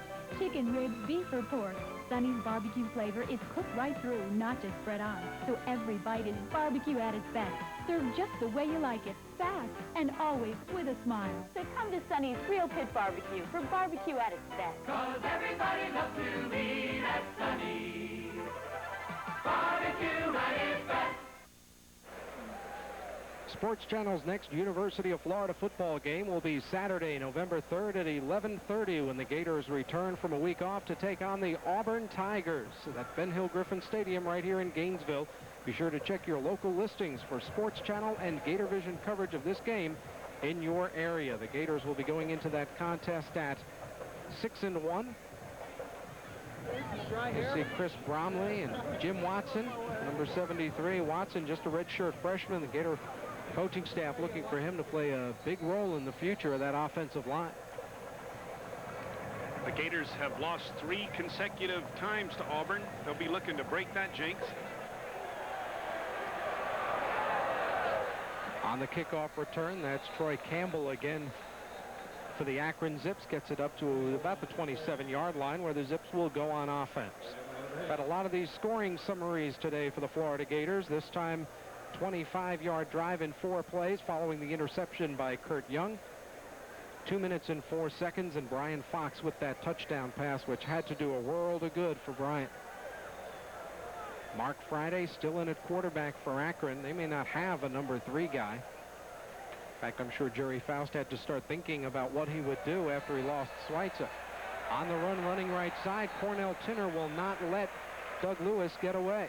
Lewis carrying right side, looking for running room, but Tinner would not let him get around. Let's go back down to the field to Steve.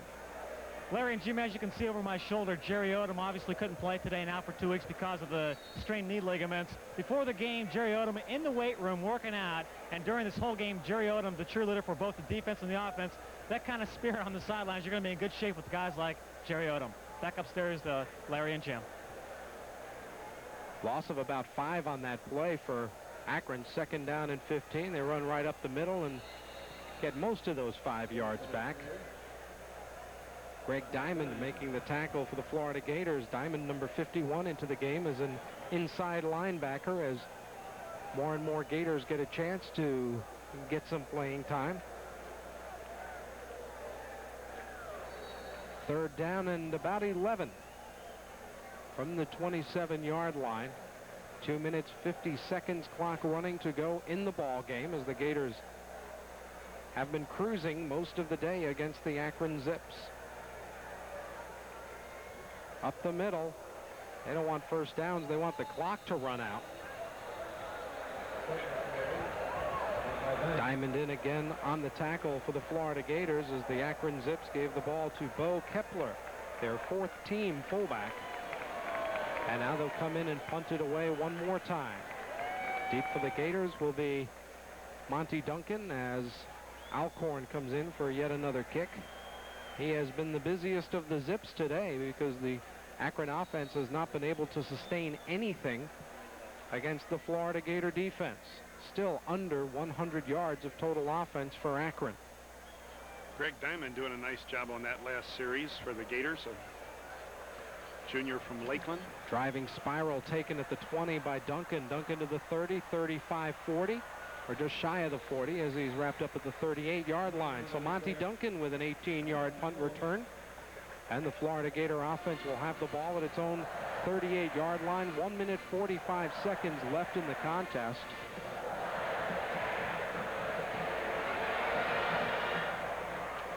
And Michael Cohen, the number 4 guy on the depth chart, will go in at quarterback. Mike Cohen, a walk-on from Winter Haven, helps out with the scout team and such, and he's going to get to handle the final few snaps of the ball game.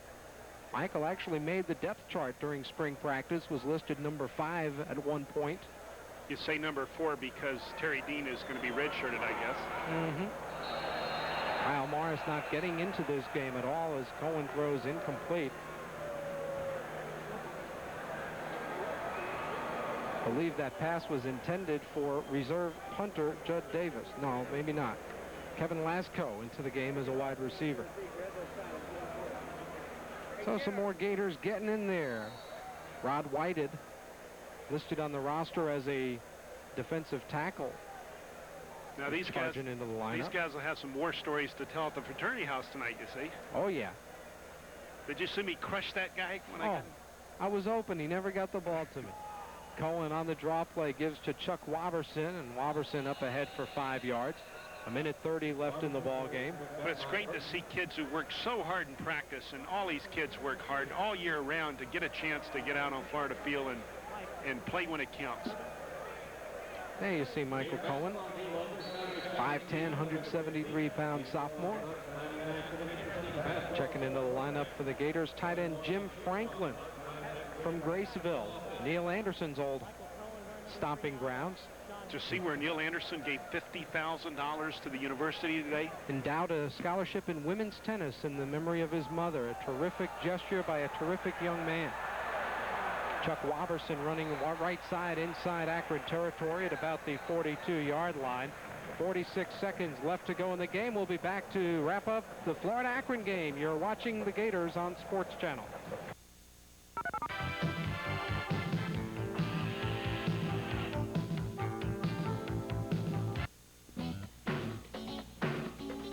Hey, bud, let's party. The party's here on WNFT every Sunday afternoon from 4 to 6 with the best in comedy entertainment. Catch your favorite stars in their hottest movies. Danny DeVito, Mel Brooks, John Larroquette, Peter Sellers. But wait, that's not all. How about Michael Keaton, Lily Tomlin, and the wild and crazy Steve Martin?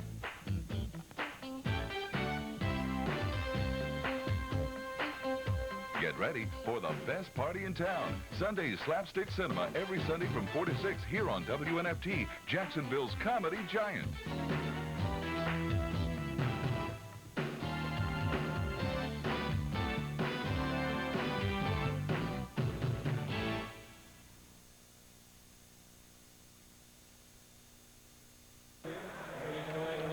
Well, we've got 30 seconds left, so this will probably be the final snap of this game between the Gators and the Zips. Cohen pitches. There's Waberson running up the middle. He's tripped up after a 1-yard pickup. And the final seconds will tick off the clock, and Jim Yarborough for the Florida Gators, exactly what they wanted at homecoming, a crisp offensive performance and an easy victory. And hopefully not too many injuries, Larry, and even so, the bumps and bruises have an extra week to heal before the Auburn Tigers come to town. Here you see Coach Spurrier. 4 seconds left as time was called. Brian Fox is going back into the lineup. Time was called? Along with Sean Hamilton, who is the second number 3 into the game for the Florida Gators. Who called timeout? I guess the Gators did. Sean Hamilton into the game for Florida, and Brian Fox falls on the ball. Well, that was a unique way to wrap up the final few seconds of the ball game, wasn't it? I guess one of the players called timeout when he shouldn't have. Michael Cohen may have called timeout hoping to get one more shot at the end zone, and Steve Spurrier, who shakes hands with Jerry Faust at the middle of the field, decided, well, if you're going to call timeout when I don't tell you to, you're coming out. So he sent Brian Fox in for the final snap. Michael Cohen's one day in the sun has come and gone, and for the Florida Gators and Coach Steve Spurrier, a very big homecoming victory before 74,000 plus here at Ben Hill Griffin Stadium. We'll be back to wrap it up at Florida Field. The Gators winning big over Akron. This is Gator Football on Sports Channel.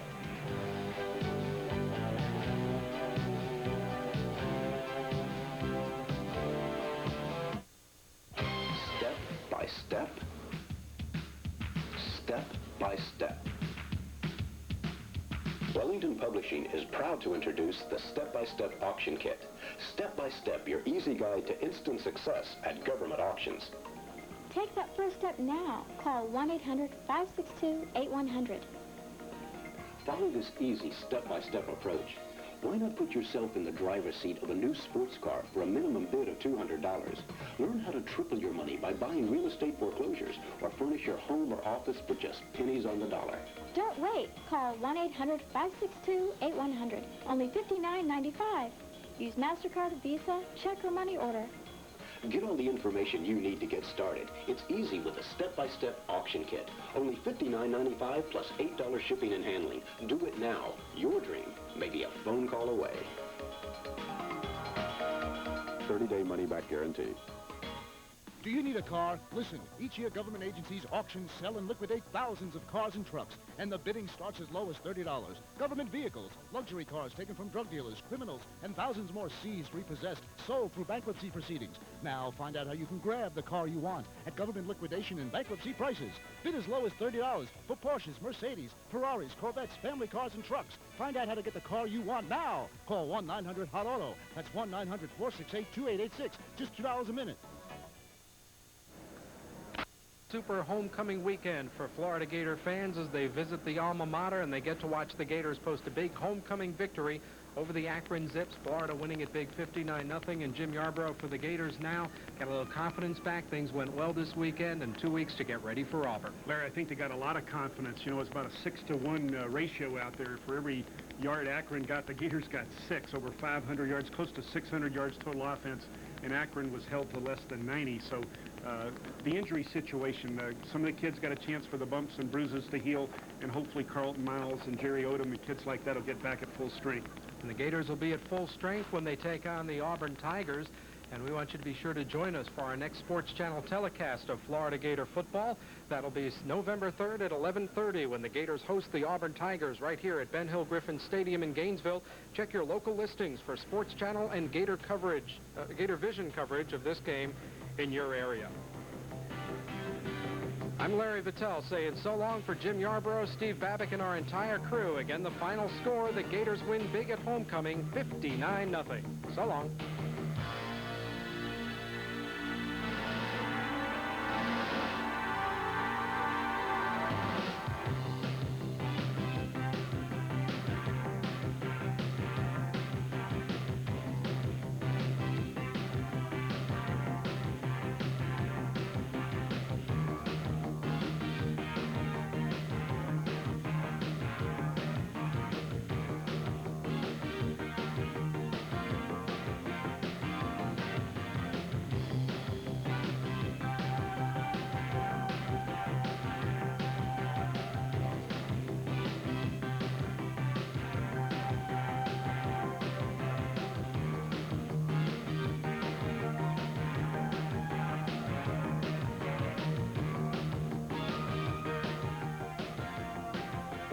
University of Florida football featuring the Fighting Gators has been sponsored by Dairy Farmers Incorporated. Milk, it does a body good. By First Union Service, we guarantee it. By Scotty's, your Florida home improvement source since 1924.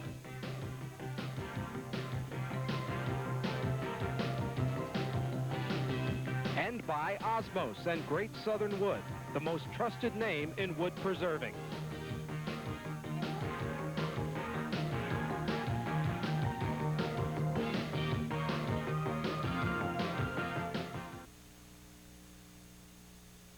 This Florida Gator Sports Special has been brought to you by Coggin Honda and by Jacksonville International Airport 2000. WNFT Jacksonville, celebrating the new Jacksonville International Airport, JIA 2000.